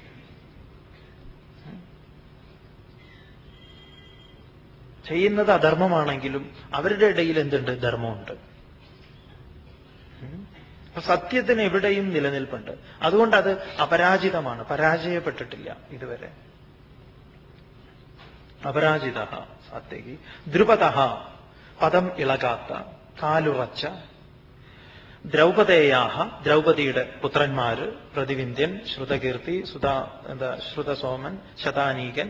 ഇങ്ങനെ പാണ്ഡവന്മാരിൽ ഓരോരുത്തർക്കായിട്ട് ഉണ്ടായിട്ടുള്ള പുത്രന്മാരെ കുറിച്ച് നമ്മൾ ആദ്യം കണ്ടുകഴിഞ്ഞു. മഹാബാഹു സൗഭദ്ര, വീണ്ടും സൗഭദ്ര, സുഭദ്രം. ആരാണ്? അഭിമന്യു എന്ന് പറയാം. അങ്ങനെ അഭിമന്യു സർവശ പൃഥക് പൃഥക് ശങ്കാൻ ദദ്മു, എല്ലാവരും വെവ്വേറെ ശംഖുകളെ മുഴക്കിയുന്ന അഭിമന്യുവിനെ അറിയാം. അഭിമന്യു ദാരുണമായിട്ട് കൊല ചെയ്യപ്പെടുകയാണ്, അല്ലേ? ആരാൽ എന്ന് ചോദിച്ചാൽ ജയദ്രഥനാൽ എന്നാണ്. ജയദ്രഥന്റെ ചക്രവ്യൂഹത്തിൽ പെട്ടിട്ട് അഭിമന്യു മരിക്കുന്നു എന്നാണ്. അത് വളരെ ഒരു തത്വവിചാരം ചെയ്യേണ്ടുന്ന ഒരു കഥയാണ്, അല്ലെങ്കിൽ ഒരു സന്ദർഭമാണ് വ്യാസർ അങ്ങനെ കാണിച്ചു തരുന്നത്. ചക്രവ്യൂഹം എന്ന് പറഞ്ഞാൽ കർമ്മവ്യൂഹം തന്നെയാണ്. ചക്രം എന്ന് പറഞ്ഞാൽ ഏവം പ്രവർത്തിതം ചക്രം, ഈ ലോകം തന്നെയാണ്, സംസാരം തന്നെയാണ് ചക്രം. അതില് അഭിമന്യു എന്ന് പറഞ്ഞാൽ അഭിമാനം തന്നെയാണ് അത്രേ. അഹം ഇതി മന്യതേ, അഹം എന്ന ഭാവം. അഹം എന്ന ഭാവത്തിൽ ഇതിൽ ഇരുന്നു കഴിഞ്ഞാലോ രക്ഷപ്പെടാൻ പറ്റില്ല എന്നാണ്. ജയദ്രഥനാൽ, രഥം എന്ന് പറഞ്ഞാൽ ശരീരം, ആ ശരീരത്തിൽ താൻ എന്ന ബോധത്തോടു കൂടി ഇരുന്നാൽ അതിൽ തന്നെയായിരിക്കും തനിക്ക് മരണം, തന്റെ ഒടുക്കം എന്ന് പറയാം.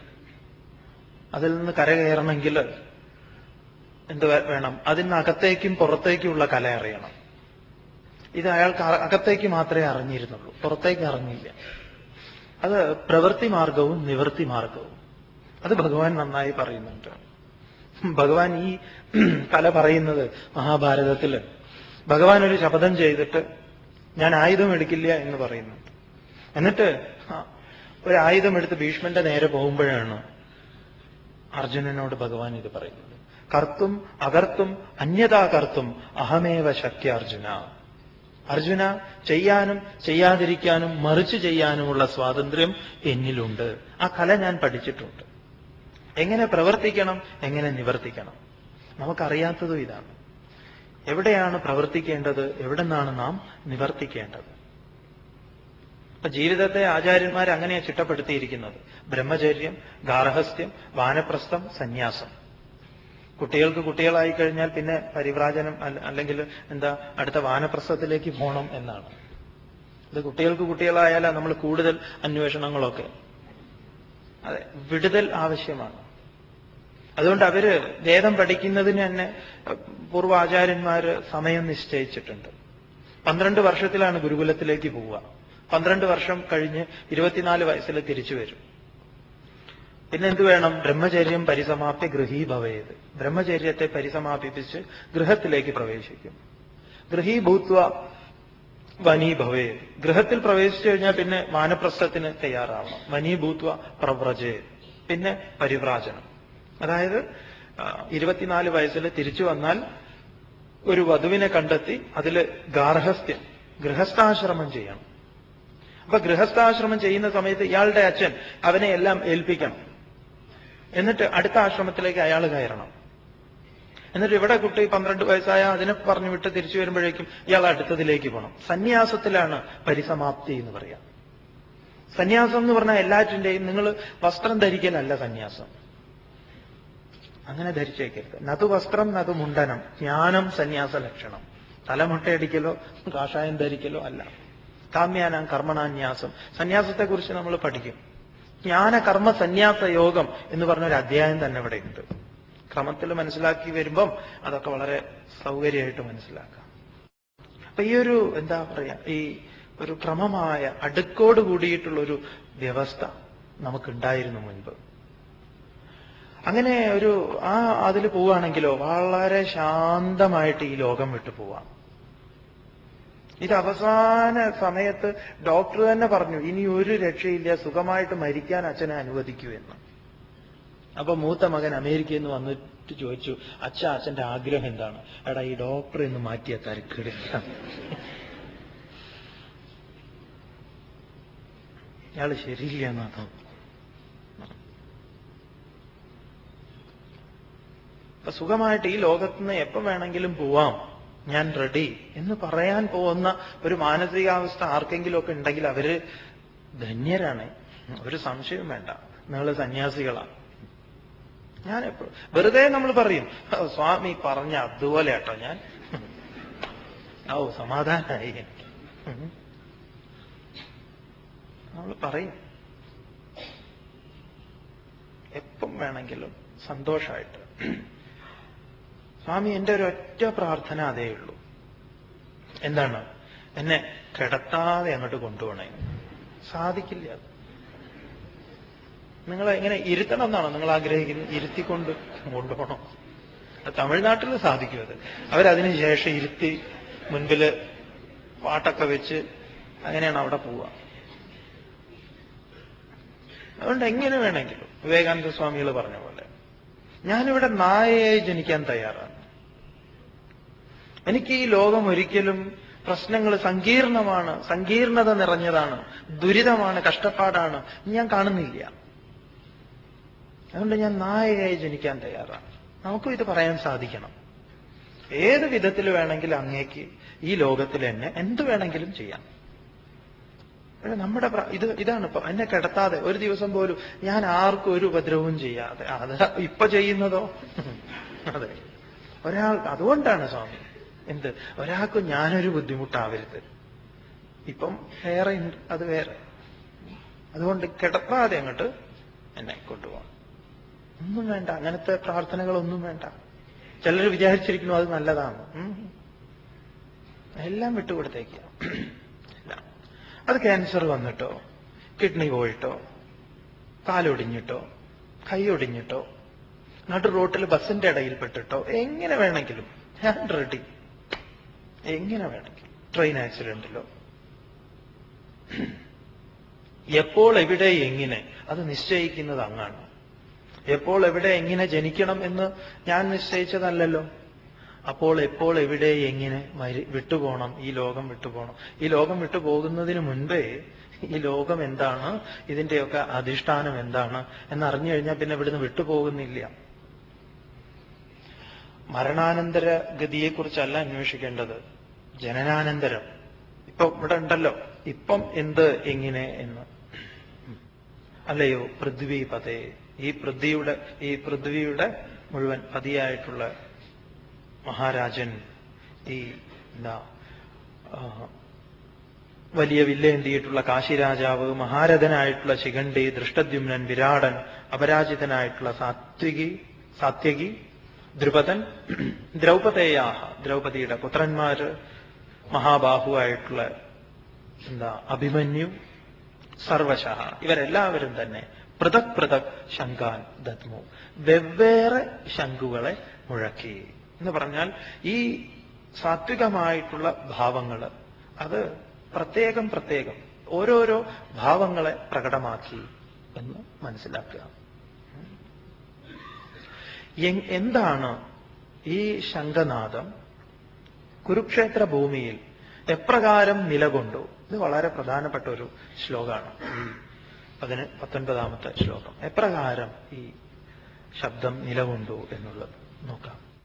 സഘോഷോധാർത്തരാഷ്ട്രാണാം ഹൃദയാനി വ്യദാരയത് നഭശ്ച പൃഥിവീം ചൈവ തുമുലോ വ്യനുനാദയൻ.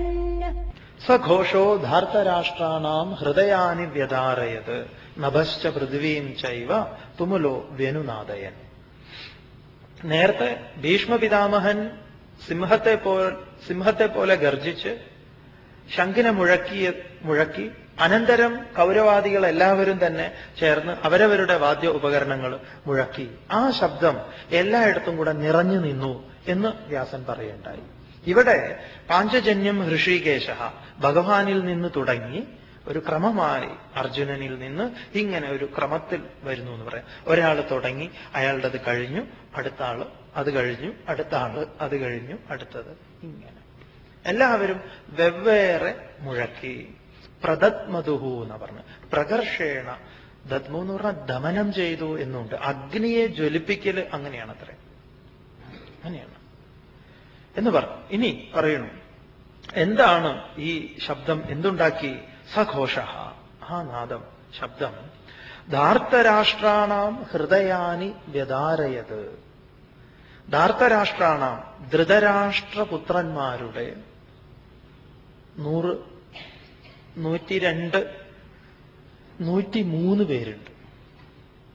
ദുശ്ശളയെയും പിന്നെ യുയുത്സുവിനെയും കൂടെ കൂട്ടിക്കഴിഞ്ഞാൽ 103. അറിയാം നിങ്ങൾക്ക് ഇവരുടെ ജന്മമൊക്കെ മാംസഭക്ഷണമായിരുന്നു കിട്ടിയത്, ഒരു ഹലുവ പോലെ. അതങ്ങനെ മുറിച്ച് മുറിച്ച് അങ്ങനെ, അതൊക്കെ ഈ മുറിച്ചു എന്നൊക്കെ പറയുമ്പോൾ വളരെ രസമാണ് ഇപ്പോഴത്തെ ഈ ആധുനിക ഭാഷയിൽ മനസ്സിലാക്കാൻ. നിങ്ങൾ ഈ ടിഷ്യൂ കൾച്ചർ ചെയ്യുന്നത് കണ്ടിട്ടുണ്ടോ? അത് പോയി കണ്ടു കഴിഞ്ഞാൽ ഇത് മനസ്സിലാവും, ഇങ്ങനെയാണ് ഇവന്മാരുണ്ടായത്. അതായത് സ്വാമിക്ക് അതിനുള്ളൊരു ഭാഗ്യം കിട്ടിയിട്ടുണ്ട്. ബോംബെയിൽ ചെമ്പൂരിൽ ഭാഭ ആറ്റമിക് റിസർച്ച് സെന്റർ ഉണ്ടല്ലോ, ബാർക്ക്. അവിടെ പോയപ്പം അവിടെ ഈ വാഴ ഇവര് കൾച്ചർ ചെയ്തുണ്ടാക്കുന്നുണ്ട്. നമുക്ക് അത്ഭുതം തോന്നിയിട്ടുള്ള ഒരു വലിയൊരു കാര്യം, ഒരു വാഴപ്പഴം മെഡിസിനായിട്ട് അവര് എന്താ പറയുക ഡെവലപ്പ് ചെയ്തിട്ടുണ്ട്. നമ്മൾ മരുന്ന് കഴിക്കുന്നതിന് പകരം ഒരു പഴം കഴിച്ചാൽ മതി. അപ്പൊ ഇത് വെറുതെ കഴിച്ചാലോ, മരുന്ന് വെറുതെ കഴിച്ചാലുള്ള ഫലം എന്തോ അത് തന്നെയാണ്. അതുകൊണ്ട് ഗവൺമെന്റ് അതിനെ ഭൂമിയിൽ വെക്കാനുള്ള പെർമിഷൻ കൊടുത്തിട്ടില്ല. അത് വലിയ വീപ്പകൾ, ടാർ വീപ്പയിൽ അങ്ങനെ AC വലിയ ഹോളിനകത്ത് അങ്ങനെ കഴിയുകയാണ് സുഖമായി. എയർ കണ്ടീഷൻ ചെയ്ത് ശീതീകരിച്ച് അതിനെ അങ്ങനെ വെച്ചിരിക്കുന്നു കുറെ എണ്ണത്തിന്. അതിൽ പല ഗവേഷണങ്ങളും. നാളെ ഇതൊക്കെ പുറത്തു വന്ന് പല പ്രകാരത്തിൽ കൃഷിയായി ഇനി വരുന്ന യുദ്ധങ്ങളൊക്കെ ഇത്തരത്തിലുള്ളതാണത്രേ. അവിടെ വെച്ചാണ് ഒരു ശാസ്ത്രകാരൻ പറഞ്ഞത്, മലയാളി ശാസ്ത്രകാരൻ തന്നെ, കുളവാഴ മണ്ടരിയൊക്കെ അത്തരത്തിൽ വന്നുകൂടിയതാണ്. കുളവാഴ നമ്മുടെ കുട്ടനാട് പോലുള്ള കൃഷിയെ പൂർണ്ണമായി നശിപ്പിക്കാൻ വേണ്ടിയിട്ട് എത്തിച്ചേർന്നതാണെന്ന്, ക്രിയേറ്റ് ചെയ്തതാണെന്ന് പറയുന്നു. എത്ര ശരി സത്യമാണോ കളവാണോ എന്നൊന്നും സ്വാമിക്ക് അറിയില്ല. അവിടുന്ന് കിട്ടിയ ഒരു വിവരമാണ്. ഇങ്ങനെ പലതും ഉണ്ടാക്കുന്നുണ്ട്. അപ്പൊ ഇവരുണ്ടായതേ അങ്ങനെയാ. അപ്പൊ അവിടെ പോയി കഴിഞ്ഞപ്പം ഒരു വാഴയുടെ ഈ വേരിന്റെ ഒരു പൊടി, അതിങ്ങനെ ഒരു കത്തി പോലെ ഒരു സാധനം കൊണ്ട് പൊടിയാക്കിയിട്ട് അതിന്റെ ഒരു ചെറിയൊരു സാധനമാണ് പഞ്ഞിയിൽ വെച്ചിട്ട് അതൊരു ടെസ്റ്റ് ട്യൂബിന്റെ ഉള്ളിൽ ഇറക്കി വെച്ച് ഇതിങ്ങനെ കുറെ എണ്ണം ഒരു പ്രത്യേക രീതിയിൽ ഇങ്ങനെ കറങ്ങുന്നുണ്ട്. ഇത് പല ദിവസമായത്. പിന്നെ അതിൽ നിന്നിങ്ങനെ ചെറിയ മുളകൾ വന്നിട്ട് പല ദിവസമായി മാറിയിട്ടുള്ളത് ഒരുപാട് വാഴകൾ അതിൻ്റെ ഉള്ളിൽ. പിന്നീട് അതിനെ മാറ്റണം. ഒരു പൊടിയിൽ നിന്ന് തന്നെ കുറെ എണ്ണം.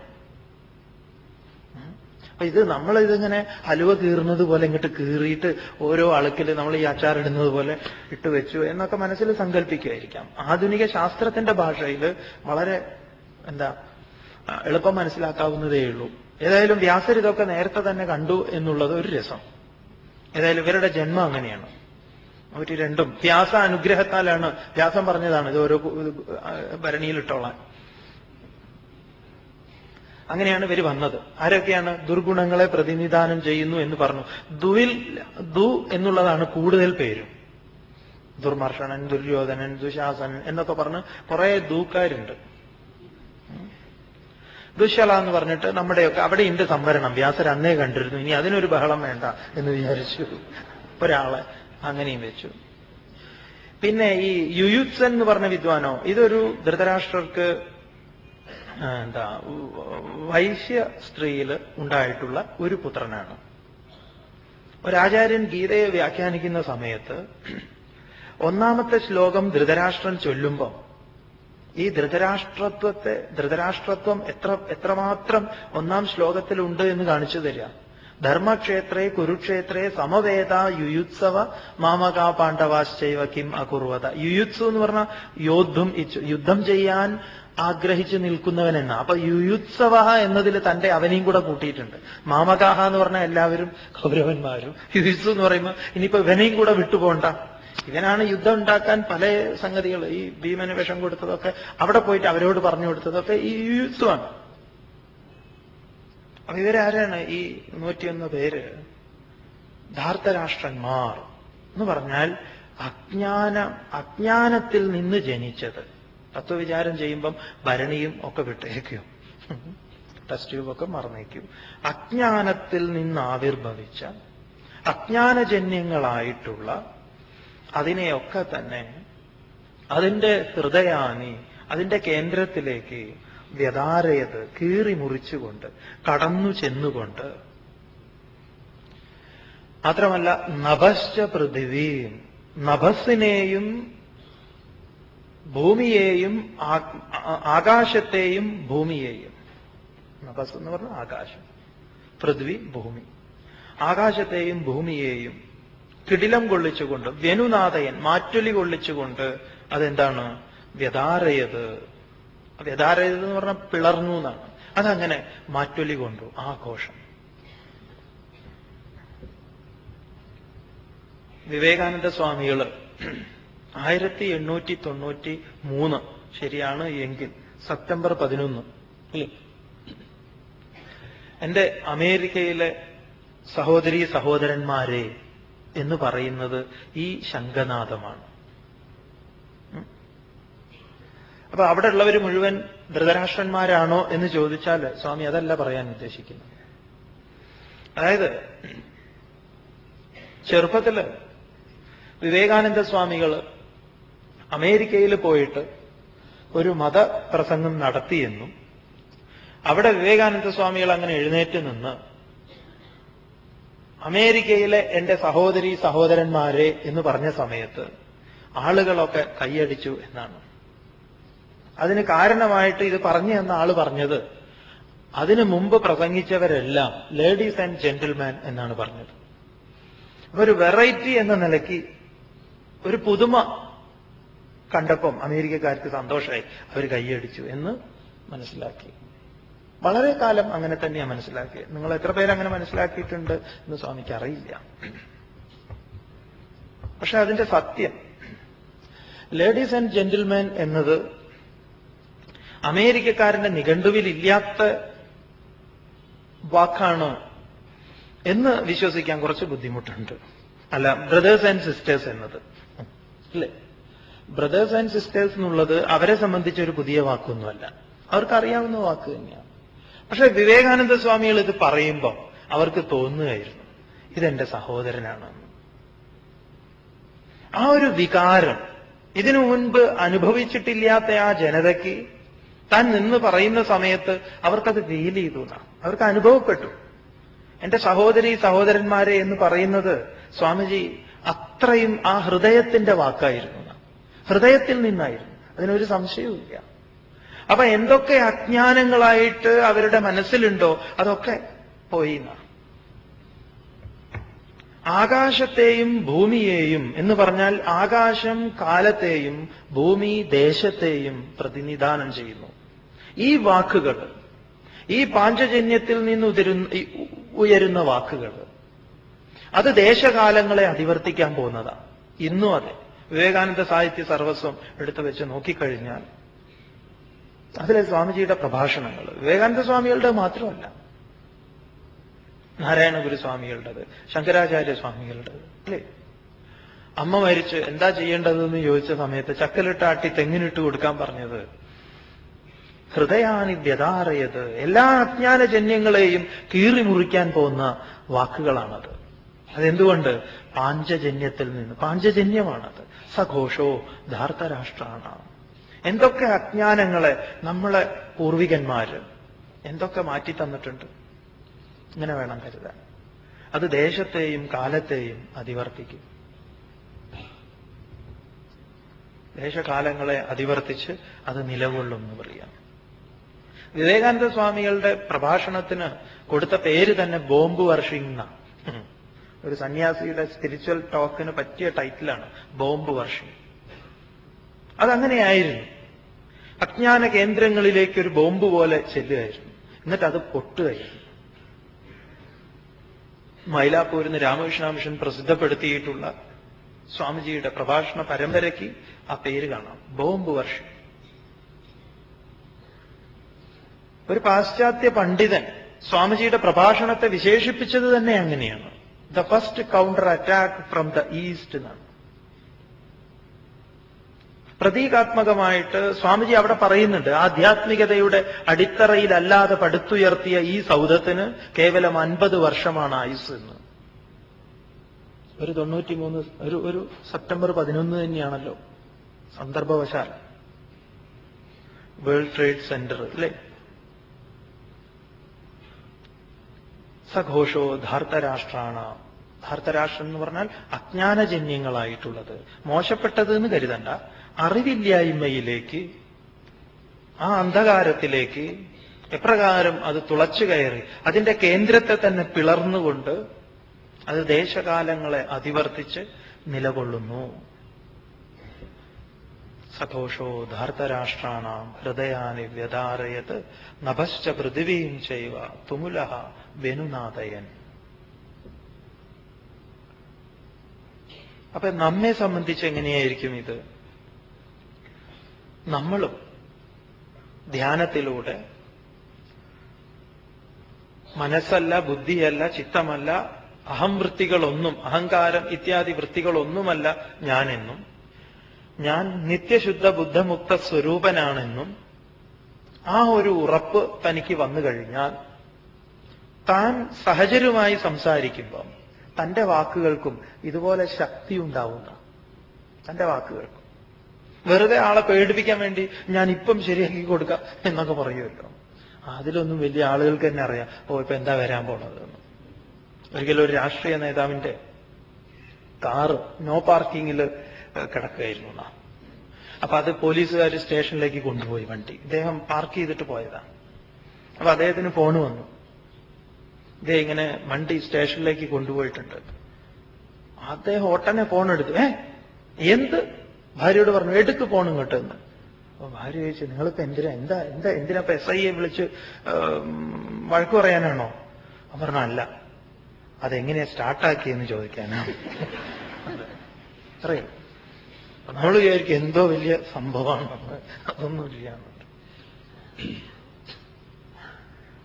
അപ്പം മനസ്സ് ശാന്തമായാൽ മനോ ബുദ്ധി അഹങ്കാര ചിത്താനി നാഹം ന ച ശ്രോത്ര ജിഹ്വേ ന ച ഘ്രാണ നേത്രേ ന ച വ്യോമ ഭൂമിർ ന തേജോ ന വായു ചിദാനന്ദരൂപ ശിവോഹം ശിവോഹം. ഇതുറപ്പിച്ചാൽ അസംഗോഹം അസംഗോഹം അസംഗോഹം പുനഃ പുനഃ സച്ചിദാനന്ദരൂപോഹം അഹമേവാഹമവ്യയഃ നിത്യോഹം നിരവധ്യോഹം നിരാകാരോഹമേവ ച ഇത്യാദി വചനങ്ങൾ ഉറപ്പാക്കി കഴിഞ്ഞാൽ പിന്നെ നമ്മുടെ വാക്കുകൾക്ക് ശക്തിയുണ്ടാവുന്ന. അവിടെയാണ് വാങ്മേ മനസ്സി പ്രതിഷ്ഠിത മനോമേ വാചി പ്രതിഷ്ഠിത എന്ന് പറയുന്നത്. വാക്കില് മനസ്സും മനസ്സില് വാക്കും. ആ വാക്കുകൾക്ക് ഒരുവന്റെ അജ്ഞാനത്തെ ഇല്ലാതെയാക്കാനും അതുപോലെ ഒരുവന് സാന്ത്വനം പകരാനും സാധിക്കും. ആ വാക്കുകൾക്ക് ഒരുവന്റെ അജ്ഞാനത്തെ ഇല്ലാതെയാക്കാനും അതുപോലെ ഒരുവന് സാന്ത്വനം പകരാനും സാധിക്കും. അപ്പോഴാണത് ഭദ്രം കർണേതി ആയിത്തീരുന്നത്, കർണത്തിൽ ഭദ്രമായി ഭവിക്കുന്നത്. ജിഹ്വാമേ മധുമത്തമാം കർണാഭ്യാം ഭൂരിവിശ്രുവം എന്നാ പറഞ്ഞത്. ജിഹ്വ കഴിഞ്ഞിട്ട് കർണമാണ് പറഞ്ഞത്. കാരണം ഇതിൽ നിന്ന് പോകുന്നത് അപരന്റെ കർണത്തിലേക്കാണ്. ഇത് ചിലതൊക്കെ കേട്ടുകഴിഞ്ഞാൽ അന്നത്തെ ദിവസം മുഴുവൻ കഴിഞ്ഞു ഇല്ലേ? രാവിലെ എഴുന്നേൽക്കുന്നതേ ഇങ്ങനത്തെ ഓരോന്ന് കേട്ടുകൊണ്ടാണ്, കിടക്കുന്നത് തന്നെ അങ്ങനെ പറഞ്ഞുകൊണ്ടാ. രാവിലെ ആവട്ടെ, ഞാൻ ശരിയാക്കി കൊടുക്കാം, ഇനിയിപ്പോ ഏതായാലും മണി 12 രാവിലെ ഉണരുന്നതേ അവരങ്ങനെയാ, ആ പൊത്തപ്പൊക്കെ അങ്ങനെ ഇതാക്കിക്കൊണ്ട് അല്ലേ. ചിലപ്പോ പാൽക്കാരന് നേരെയായിരിക്കും, അല്ലെങ്കിൽ പത്രക്കാരന് നേരെയായിരിക്കും, അല്ലെങ്കിൽ വീട്ടിലെ ജോലിക്കാരിക്ക് നേരെയായിരിക്കും, ഒന്നുമല്ല ഈ പാവം ഭർത്താവിന് നേരെ. അല്ലെങ്കിൽ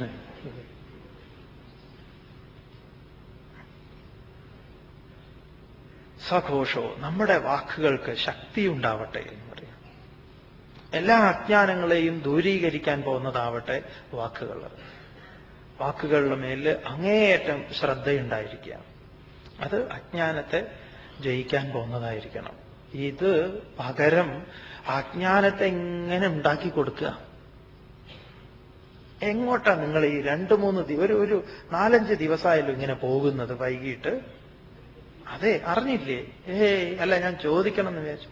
അതാ കരയോഗത്തിലെ ഗീതാ പ്രഭാഷണം. ആരോ പറഞ്ഞു ഇങ്ങനെ നിങ്ങൾ പോകുന്നുണ്ടെന്ന്.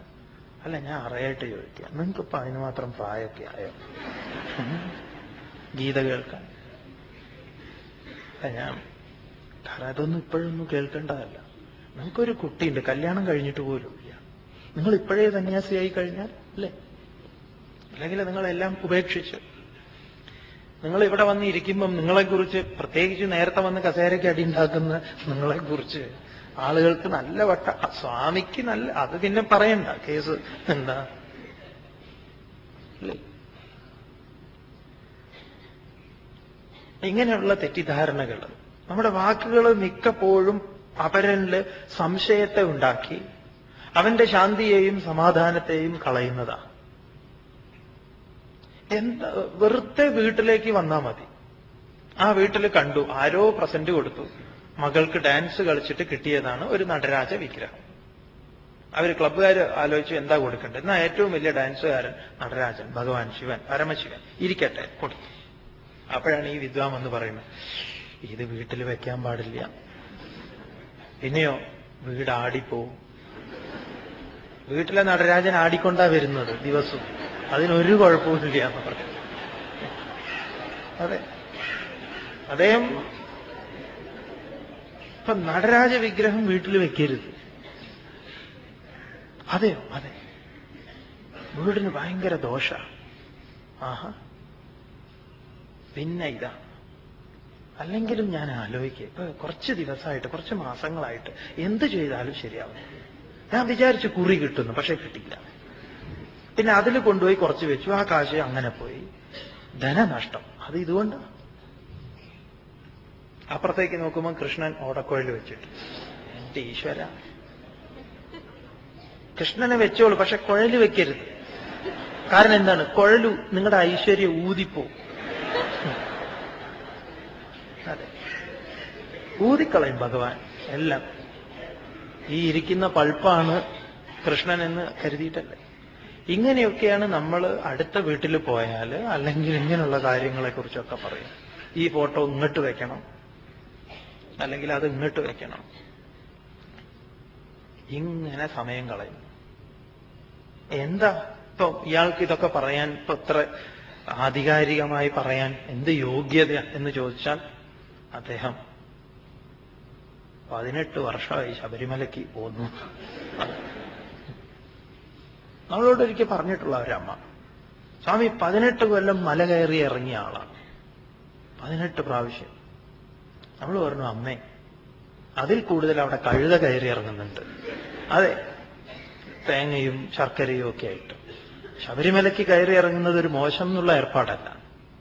18 വർഷം ശബരിമലയ്ക്ക് പോയിട്ടുള്ള ഒരാൾക്ക് ഇത്തരത്തിലുള്ള കാര്യങ്ങൾ പറയാൻ അദ്ദേഹം അധികാരിയാണോ എന്ന് ചോദിച്ചാൽ അല്ലേ അല്ല. അദ്ദേഹത്തിന് വേണമെങ്കിൽ ട്രക്കിങ്ങിനെ കുറിച്ച് പറയാം. കാരണം മല കയറുമ്പോൾ എവിടെ വിശ്രമിക്കണം, നിങ്ങൾ അധികം വെള്ളം കുടിക്കരുത്, അങ്ങനെ അതൊക്കെ വേണമെങ്കിൽ പറയാം. അതിന് അധികാരിയാണ് അയാൾ, കാരണം ഇത്ര വർഷം ചെയ്തതുകൊണ്ട്. അതുകൊണ്ടാ ഭഗവാൻ പറഞ്ഞത്, തസ്മാത് ശാസ്ത്രം പ്രമാണത്തെ കാര്യകാര്യ വ്യവസ്ഥിതവും. നിനക്ക് ശാസ്ത്രമായിരിക്കട്ടെ പ്രമാണം. അപ്പൊ നമ്മുടെ വാക്കുകൾ, അറിയാത്തതിനെ കുറിച്ച് നിങ്ങൾ വെറുതെ ഇങ്ങനെ മറ്റുള്ളവനിൽ ഭയം ഉണ്ടാക്കി അവന്റെ ജീവിതത്തെ എന്താ പറയാ, സ്വസ്ഥമായി ജീവിക്കുന്നവനെയാണ് ഈ അസ്വസ്ഥത കൊടുക്കുന്നത്. എന്തൊക്കെയാ നാട്ടിൽ ഇപ്പൊ ഉള്ളത് എന്നറിയോ? ഒരു രക്ഷയില്ല. ഏതൊക്കെ വിദ്വാൻമാരെ, എന്തൊക്കെ ശാസ്ത്രം. ഇപ്പൊ നമുക്കൊക്കെ ഒരു സമാധാനമുണ്ട്, എന്താണെന്നറിയോ, ഈ ശാസ്ത്രം മാത്രമേ പറയുന്നുള്ളൂ എന്നുള്ളതുകൊണ്ട്. ഇടയ്ക്ക് വന്ന് ചോദിക്കാറുണ്ട്, സ്വാമി കൈ നോക്കുമോ? കൈ നോക്കും, നമ്മളെല്ലാവരും നോക്കുന്ന പോലെ നോക്കും. അത് തന്നെ. ഇതിന്റെ ഗതി എന്താ ഇപ്പൊ ഗതി അല്ലേ? നമുക്ക് അങ്ങനെയുള്ള ഈ ചെപ്പടി വിദ്യകളെ, ചെറിയ ചെറിയ ഓരോന്നും, അതിനായിട്ട് ആളുകൾ ഇങ്ങനെ ആളുകളെ പ്രേരിപ്പിക്കുക. പറഞ്ഞു കഴിഞ്ഞാൽ അജ്ഞാനം, നമ്മുടെ വാക്കുകൾ സഹജന്റെ മനസ്സിൽ മുളപ്പിക്കുന്ന വിത്തുകൾ ഏത് പ്രകാരത്തിലുള്ളതാണ്? നമ്മുടെ വാക്കുകൾ വളരെ സൂക്ഷിക്കേണ്ടതാണ്. അജ്ഞാനത്തെ ഇല്ലാതെയാക്കാൻ പോകുന്നതാണോ, അതോ വീണ്ടും വീണ്ടും അജ്ഞാനത്തിലേക്ക് കൊണ്ടുപോകുന്നതാണോ? നിങ്ങളായിട്ട് ഈ കൂടിയിരിക്കുന്നവരെങ്കിലും പറയാതിരിക്കുക. നമുക്കറിയാത്ത കാര്യങ്ങൾ പറയരുത്. ഒരുപാട് കാര്യങ്ങളുണ്ട്. അല്ലേ, അവരിട്ടിരിക്കുന്നത് കണ്ടോ, എന്ത് രുദ്രാക്ഷം? അതെന്താ? ഭർത്താവ് ജീവനോടിരിക്കുമ്പോ സ്ത്രീകൾ രുദ്രാക്ഷം ധരിക്കരുത്. അതെയോ? അതെ. എന്നാ പിന്നെ ഇവര് സ്വർണത്ത് കെട്ടി വെച്ചിരിക്കുക. എന്തിനാ? ഒരു മരിച്ചിട്ട് വേണോട്ടാ. അതെ. അപ്പൊ ഈ രുദ്രാക്ഷം കെട്ടിവെച്ച അമ്മയുടെ ചിന്ത എന്താ? ഈ കാലമാടം വേഗം പോണേ, എന്നിട്ട് വേണം എനിക്കിത് ഇടാൻ. ഈ വെള്ളസാരിയെ കൊടുത്ത് ആശ്രമത്തില് ചിലർ ആഗ്രഹിക്കുന്നു അങ്ങനെ. അപ്പൊ രുദ്രാക്ഷം ഏതെങ്കിലും ഒരു സ്ത്രീ കഴുത്തിലിട്ടാൽ അതിന് ഭർത്താവ് മരിക്കണമെന്നോ അങ്ങനെയൊന്നുമില്ല. രുദ്രാക്ഷ ദേവി ഭാഗവതത്തില്, രുദ്രാക്ഷ മാഹാത്മ്യത്തില് രുദ്രാക്ഷം ധരിച്ച നാരിയെ കണ്ടവന് മോക്ഷം എന്നാ. അതുകൊണ്ട് എല്ലാ അമ്മമാർക്കും ഭാര്യമാർക്കും രുദ്രാക്ഷം മേടിച്ചു കൊടുക്കും. അതെ, അത് എവിടെയൊക്കെ ധരിക്കാമെന്നുണ്ട്. അരയിൽ കെട്ടാം, കയ്യിൽ കെട്ടാം, തലയിൽ കെട്ടാം, മോതിരമാക്കാം, കാതിലാക്കാം, അങ്ങനെ ഒരുപാട് കാര്യങ്ങൾ പറഞ്ഞിരിക്കുന്നു. അപ്പൊ ഈ വെറുതെ ഇങ്ങനെ ഓരോന്ന് അങ്ങോട്ട് എന്താ പറയുക, വെറുതെ ഇങ്ങനെ പറഞ്ഞ് മറ്റുള്ളവരില് അതോ എപ്പോഴും നമ്മുടെ ആളുകൾ മനസ്സിങ്ങനെ ആടുന്നവരാ. എന്നിട്ട് ഓരോ സ്ഥലത്ത് കൊണ്ടുപോവുക. ഞാൻ ഇന്നടത്ത് പോയി, അയാൾ പറഞ്ഞു, എന്ത് കൃത്യമാണെന്നറിയാം പറഞ്ഞത്. ഞാൻ ആദ്യം വിശ്വസിച്ചില്ല കേട്ടോ, ഞാൻ വെറുതെ പോയതാ. പക്ഷേ അത്ഭുതപ്പെട്ടു. ഇതിപ്പോ 12ാമത്തെ സ്ഥലത്താ പോകുന്നത്, 13ാമത്തെ അടുത്ത് ഇങ്ങനെ തന്നെയാ പോവുക. ഇങ്ങനെയാണ് ഓരോരുത്തരും നമ്മളെ ഓരോ ജ്യോത്സ്യരെടുത്ത് കൊണ്ടുപോവുക. എന്നിട്ട് അദ്ദേഹം ഓരോന്ന് പറയും. അപ്പൊ ഈ നമ്മളായിട്ട് ഒരു തീരുമാനം എടുക്കണം. എന്റെ വാക്കുകൾ, എനിക്ക് ഉറപ്പായിട്ടുള്ള കാര്യങ്ങൾ, ഞാൻ എന്റെ സംശയം തീർക്കാൻ, എന്നിലെ അജ്ഞാനം നീങ്ങാൻ എനിക്ക് ഈ മന്ത്രങ്ങൾ, ശ്ലോകങ്ങൾ സഹായിച്ചിട്ടുണ്ട്. അത് വേണമെങ്കിൽ നമുക്ക് പറയാം. അല്ലാതെ ആധികാരികമായിട്ട് മറ്റവനിൽ സംശയം ഉണ്ടാക്കുന്ന ഒരു കാര്യവും പറയാൻ പോണ്ട. എനിക്ക് അറിയില്ല എന്ന് പറഞ്ഞേക്കുക. പക്ഷെ അറിയില്ല എന്ന് പറയാൻ നമുക്ക് എന്തോ വലിയ മടിയാ. ഒരു വഴി പോലും ചോദിച്ചു കഴിഞ്ഞാൽ നമ്മൾ വേറൊരു സ്ഥലത്ത് പോയി, ഇപ്പൊ ഇവിടുന്ന് എറണാകുളത്തുള്ള ആള് തിരുവനന്തപുരം പോയിട്ട് അവിടെ അങ്ങനെ നിൽക്കുമ്പോഴാണ് ഒരാൾ ചോദിച്ചത്, പേട്ടയിലേക്ക് എതിലേ പോവാ, ഇതിലെ നേരെ അങ്ങോട്ട് പോയാൽ മതി. അറിയില്ല എന്ന് പറയാൻ ഒരു വിഷമാണ്. കാരണം ഞാൻ അറിയില്ല എന്ന് പറഞ്ഞാൽ അയാൾ എന്നെ കുറിച്ച് എന്ത് ധരിക്കും? അതുകൊണ്ട് പോട്ടെ, അവനങ്ങോട്ട് നേരെ ഓട്ട പേട്ട നേരെ. അതുകൊണ്ട് അറിയില്ല, എനിക്കറിയില്ല. അറിയില്ല എന്ന് പറയുന്ന ഒരറിവുണ്ടല്ലോ, അതാണ് അത് വളരെ കേമായിട്ടുള്ളതാണ്. അറിയില്ല എന്ന് പറയാൻ നമുക്കറിയണം എന്ന് പറയാം. അറിയാത്തത്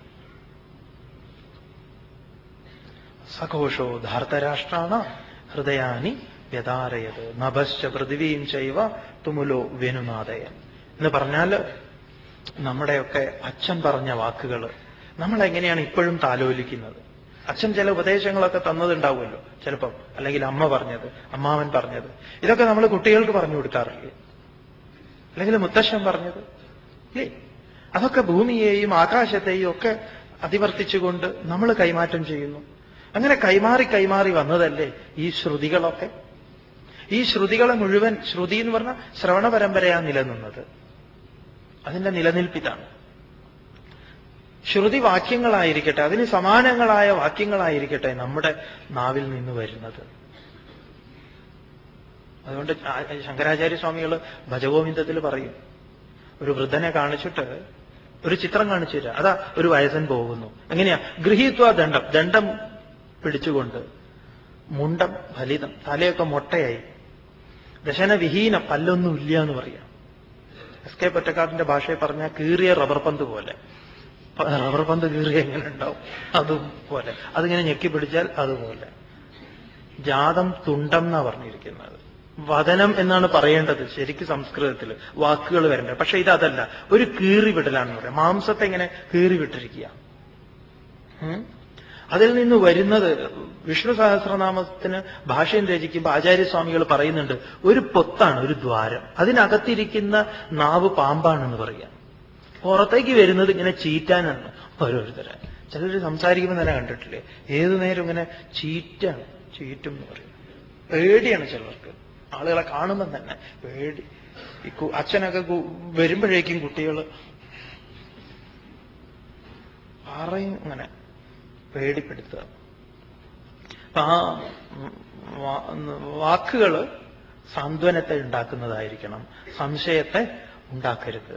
ഇത് നമ്മളൊരു തീരുമാനം എടുത്തേക്കണം എന്ന് പറയാം. അറിയാത്തത് അറിയാൻ ശ്രമിക്കുക. എനിക്കും അറിയില്ല, നിങ്ങൾ അറിഞ്ഞിട്ട് പറഞ്ഞു തരൂ എന്ന് പറഞ്ഞു വയ്ക്കുക.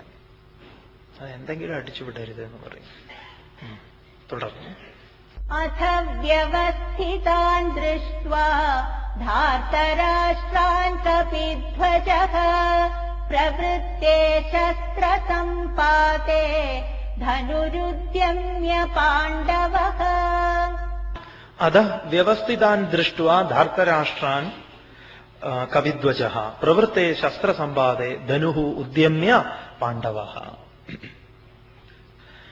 അനന്തരം വ്യവസ്ഥിതാൻ ദൃഷ്ട്വ സൈന്യങ്ങൾ വിന്യസിച്ചിരിക്കുന്നത് കണ്ടിട്ട് ധാർതരാഷ്ട്രാൻ കവിധ്വജഃ ധാർതരാഷ്ട്രാൻ വ്യവസ്ഥിതാൻ ദൃഷ്ട്വ ധൃതരാഷ്ട്രപുത്രന്മാര് സൈന്യങ്ങളെ അങ്ങനെ പലതാക്കി നിർത്തിയിട്ടുണ്ട്. അത് കണ്ടിട്ട് ഇവിടെ പറയുന്നു കവിധ്വജഃ. വളരെ കേമമായിട്ടുള്ള ഒരു പ്രയോഗമാണ് വ്യാസൻ അറിഞ്ഞു നൽകിയിട്ടുള്ളത്. കവിധ്വജൻ. കവി എന്ന് പറഞ്ഞാൽ ആരാണ്? കമ്പതേ ഇതി കവി. കമ്പതേ എന്ന് പറഞ്ഞാൽ ഇളകുന്നത്. ഇളകുന്നതാണ് കവി എന്ന് പറഞ്ഞാൽ കൊരങ്ങൻ എന്ന് പറയാം. അപ്പൊ ഒരു അടങ്ങിയിരിക്കുമോ എന്ന് ചോദിച്ചാൽ അടങ്ങിയിരിക്കില്ല. അടങ്ങിയിരിക്കുന്നത് ആരെങ്കിലും കണ്ടിട്ടുണ്ടോ കൊരങ്ങനെ? ഇല്ല. ഉറങ്ങുമ്പം പോലും എന്തെങ്കിലും ഇങ്ങനെ ചൊറിഞ്ഞുകൊണ്ടിരിക്കും, വെറുതെ ഇരിക്കില്ല. കവിയെ ഈ കവിയോട് ഉപമിച്ചിരിക്കുന്നു നമ്മുടെ പൂർവന്മാർ മനസ്സിനെ. പക്ഷേ നിങ്ങൾ മിക്ക ഗീതയിലും കവിധ്വജൻ എന്നതിന് ഹനുമാൻ കൊടിയടയാളമായിട്ടുള്ളവൻ എന്നു കാണാം. സ്വാമി ഭഗവത്ഗീത വ്യാഖ്യാനിച്ചിട്ടുള്ള ആളുകൾ ആ വ്യാഖ്യാനം ശരിയല്ല, ഈ വ്യാഖ്യാനമാണ് ശരി, സ്വാമി പറയുന്നതാണ് ശരി എന്നൊന്നും പറയുന്നില്ലേ? നമ്മൾ നിങ്ങളുടെ കൂടെ ഭഗവത്ഗീത എന്ന് പറഞ്ഞാൽ നല്ലൊരു ഉരക്കല്ലാണ്. അത് കൽപ്പവൃക്ഷമാണ്, ആമുഖമായിട്ട് പറഞ്ഞു. ആ കൽപ്പവൃക്ഷത്തെ ആരാണോ സമീപിക്കുന്നത് അവർക്ക് അതിൽ നിന്ന് ആവോളം കിട്ടും. എല്ലാവർക്കും ഒരേ സാധനങ്ങളല്ല കൽപ്പവൃക്ഷത്തിൽ നിന്ന് കിട്ടുക. എന്താണ് വേണ്ടത്? അതിങ്ങനെ കിട്ടിക്കൊണ്ടിരിക്കും. ഒരു സാധകൻ എന്ന നിലയ്ക്ക് നമ്മുടെയൊക്കെ ആധ്യാത്മികമായ പുരോഗതിയെ ലക്ഷ്യം വെക്കുന്ന സമയത്ത് മറ്റു ചില ശാസ്ത്രസമ്മതി ഉണ്ടോ എന്നൊക്കെ നോക്കി അന്വേഷിച്ചു കഴിഞ്ഞാൽ, ഇപ്പൊ ഹനുമാൻ കൊടിയടയാളമായിട്ടുള്ള അർജുനന്റെ രഥം എന്നിവിടെ വ്യാസർക്ക് ഹനുമാൻ കൊടിയടയാളമായതിനെ പറയാൻ സംസ്കൃത ഭാഷ വശമില്ലാത്ത ഒരാളാണ് എന്ന് നമുക്ക് വിശ്വസിക്കാൻ പറ്റില്ലല്ലോ, ഇല്ലേ? പക്ഷെ ഇതിൽ രണ്ട് പ്രയോഗങ്ങളുണ്ട്. കവി മനസ്സിന്റെ, അതായത് ചാഞ്ചല്യമുള്ള മനസ്സ് അർജുനനെ കാണിക്കാൻ പോവുകയാണ്. അതേ സമയത്ത് അർജുനനെ വ്യാസഭഗവാൻ ഗുഡാകേശൻ എന്ന് പറയുന്നുണ്ട്. ഗംഭീര ചോദ്യം ചോദിക്കുന്ന സമയത്ത് ഗുഡാകം എന്ന് പറഞ്ഞാൽ നിദ്ര, അജ്ഞാനം എന്നാണ്. ഈശൻ എന്ന് പറഞ്ഞാൽ അതിനെ ജയിച്ചവൻ എന്നാണ്. പാശുപതാസ്ത്രമൊക്കെ നേടാൻ വേണ്ടി ഉറക്കൊഴിഞ്ഞ ആളാണ്. അപ്പൊ ഗുഡാകേശനാൽ ഋഷികേശനോട് ചോദിക്കപ്പെട്ടു എന്നൊക്കെ വരാൻ പോകുന്നുണ്ട്, കാണും നമ്മൾ. ആ സമയത്ത് അർജുനന്റെ ചോദ്യത്തിന്റെ ഗാംഭീര്യം അറിഞ്ഞുകൊണ്ട് വ്യാസര് അർജുനനെ നല്ലൊരു പേര് കൊടുക്കുന്നുണ്ട്. അപ്പം വ്യാസഭഗവാൻ നമുക്ക് കാണിച്ചു തരുന്ന വലിയൊരു കാര്യം മനസ്സിലാക്കി വെക്കേണ്ടത്, അടിസ്ഥാനമായിട്ട് ഒരാളും മോശക്കാരനോ നല്ല ആളോ ആയിട്ടിരിക്കുന്നില്ല എന്നാണ്. ദുര്യോധനൻ തന്നെയാണ് സുയോധനനായിട്ടിരിക്കുന്നത്. അപ്പം അതുപോലെ തന്നെ ധർമ്മപുത്രരിൽ അനീതികൾ കാണുന്നുണ്ട്. ധർമ്മപുത്രൻ ചൂത് കളിക്കുന്നത് തെറ്റാണ്. ഒരു രാജാവ് എന്ന നിലയ്ക്ക് ധർമ്മപുത്രരുടെ ചൂത് കളിക്കാൻ പാടില്ലാത്തതാണ്. രാജാവിന് നിഷിദ്ധമാണ് ചൂതുകളി. കുലവധുവായിട്ടുള്ള തന്റെ ഭാര്യയെ പണയം വെക്കാന്നുള്ളത് തെറ്റാണ്. അപ്പൊ വ്യാസർ എന്തിനിങ്ങനെ ചെയ്തു എന്നാണെങ്കിൽ, എവിടെയാണോ ധർമ്മം ഭദ്രമായി ഇരിക്കേണ്ടത് ആ ഭദ്രമായി ഇരിക്കേണ്ട കൈകളിൽ ധർമ്മത്തിന് ച്യുതി വരുത്തിക്കൊണ്ട് നമ്മളോട് കഥ പറയുന്നു. അതുകൊണ്ടാണ് രാജാവിൽ ആദ്യം തന്നെ രാജധർമ്മത്തെക്കുറിച്ച് ശന്തനു മഹാരാജാവിന്റെ ചില ഇടപെടലുകളിൽ കാണിക്കുന്നു. പുത്രൻ എന്ന നിലയ്ക്ക് ഭീഷ്മരുടെ വൈകല്യങ്ങളെ കാണിച്ചു തരുന്നു. ഇതൊക്കെ ഈ വൈകല്യങ്ങളെ അറിഞ്ഞ് കൈവല്യത്തിലേക്ക് നീങ്ങാൻ വേണ്ടിയിട്ടാണ്. കൈവല്യപ്രാപ്തിയായിരിക്കണം ലക്ഷ്യം. അതുകൊണ്ട് അടിസ്ഥാനമായിട്ട് ആരും തന്നെ ദുർഗുണങ്ങളെ സദാസമയം ദുർഗുണങ്ങളുമായിട്ട് കഴിയുന്നില്ല. അപ്പൊ ചില സമയത്ത് ഈ വേളയിൽ അർജുനന്റെ മനസ്സ് ചാഞ്ചല്യമതാവുന്നു. അർജുന മനസ്സിനെ വ്യാസൻ കാണിക്കുന്നു. കൊടി എന്തിനെ സൂചിപ്പിക്കുന്നതാണ്? അതിനകത്തിരിക്കുന്നത് ആരാണ് എന്നുള്ളതാണ്. ഏതൊരു കവിക്കും ലക്ഷ്യമായിട്ടുള്ളത് ആരാണെന്നറിയോ? ഹനുമാനാണ്. നിശ്ചയദാർഢ്യമാർന്നവൻ. നിശ്ചയദാർഢ്യമുള്ള അർജുനനല്ല ഇപ്പം. അതുകൊണ്ട് ഹനുമാനുമായി അർജുനനെ ഇപ്പൊ താതാത്മ്യപ്പെടുത്തിയ വിഷമാണ്. അങ്ങനെയാണെങ്കിൽ ഇങ്ങനെ ഒരു പ്രശ്നം ഉണ്ടാവില്ല.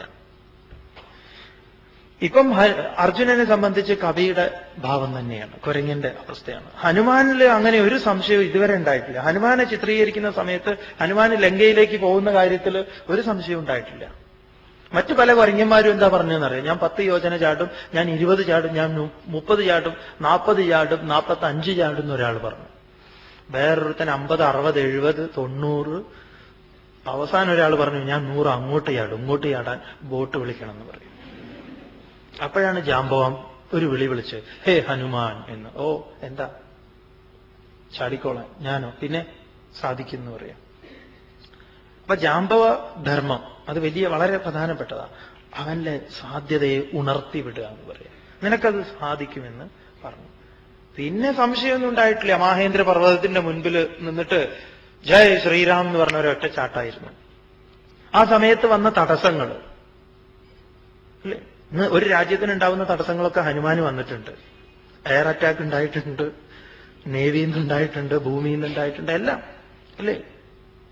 അതിനോടൊക്കെ വളരെ സൗകര്യപൂർവ്വം ആരോടൊക്കെ എവിടെയൊക്കെ ഉയരണം, ഉയർന്നു നോക്കി, എവിടെയൊക്കെ താഴണം, ചെറുതാവണം, ചെറുതായി, ലക്ഷ്യത്തിൽ നിന്ന് പതറാതെ. ആ മൈനാകത്തിനോട് താങ്ക്സ് പറഞ്ഞുകൊണ്ടാ പോയത്. പല ലക്ഷ്യത്തിലേക്ക് കുതിക്കുന്ന ഹനുമാന്റെ മുൻപിൽ സംശയങ്ങൾക്ക് ഒരല്പം പോലും സ്ഥാനമില്ലായിരുന്നു. അങ്ങനെ ഒരു ഹനുമാനെ ചേർത്ത് ഇവിടെ ഇപ്പം അർജുനനെ മനസ്സിലാക്കിയ കുഴപ്പമാണ്. അതുകൊണ്ട് അർജുനന്റെ മനസ്സിപ്പം ഇളകുന്നത് തന്നെയാണ്. കവിധ്വജൻ എന്ന് വ്യാസൻ പറഞ്ഞത് കുരങ്ങിനോട് സാദൃശ്യപ്പെടുത്തിക്കൊണ്ട് തന്നെയാണ്. കുഴപ്പമൊന്നുമില്ല അങ്ങനെ ചിന്തിച്ചാൽ. അഥ വ്യവസ്ഥിതാൻ ദൃഷ്ട്വാ ധാർതരാഷ്ട്രാൻ കപിധ്വജഃ പ്രവൃത്തെ ശസ്ത്രസമ്പാതേ ധനുരുദ്യമ്യ പാണ്ഡവഃ. കാരണം ഹനുമാൻ ഗംഭീരനായിരുന്നു എന്ന് പറയാം. ഹനുമാൻ ഒരു സംശയമില്ല. ഹനുമാൻ ഒന്നും കൂടെ അങ്ങോട്ട് ചെയ്യുക ചെയ്തത് അല്ലേ? സീതാദേവിയെ കണ്ടു, കാര്യങ്ങളൊക്കെ പറഞ്ഞു. ഈ ലങ്ക എങ്ങനെ ഇരിക്കുന്നത് കണ്ടപ്പോ തോന്നി ഇത് ഒന്ന് ശരി. അവിടെ ഹനുമാൻ എന്ത് ചെയ്തു? കുരങ്ങിന്റെ സ്വഭാവം കാണിച്ചു, കുറച്ചൊന്ന് എന്തെങ്കിലുമൊക്കെ ചെയ്തു. എന്നിട്ട് തിരിച്ചു വരുന്നു.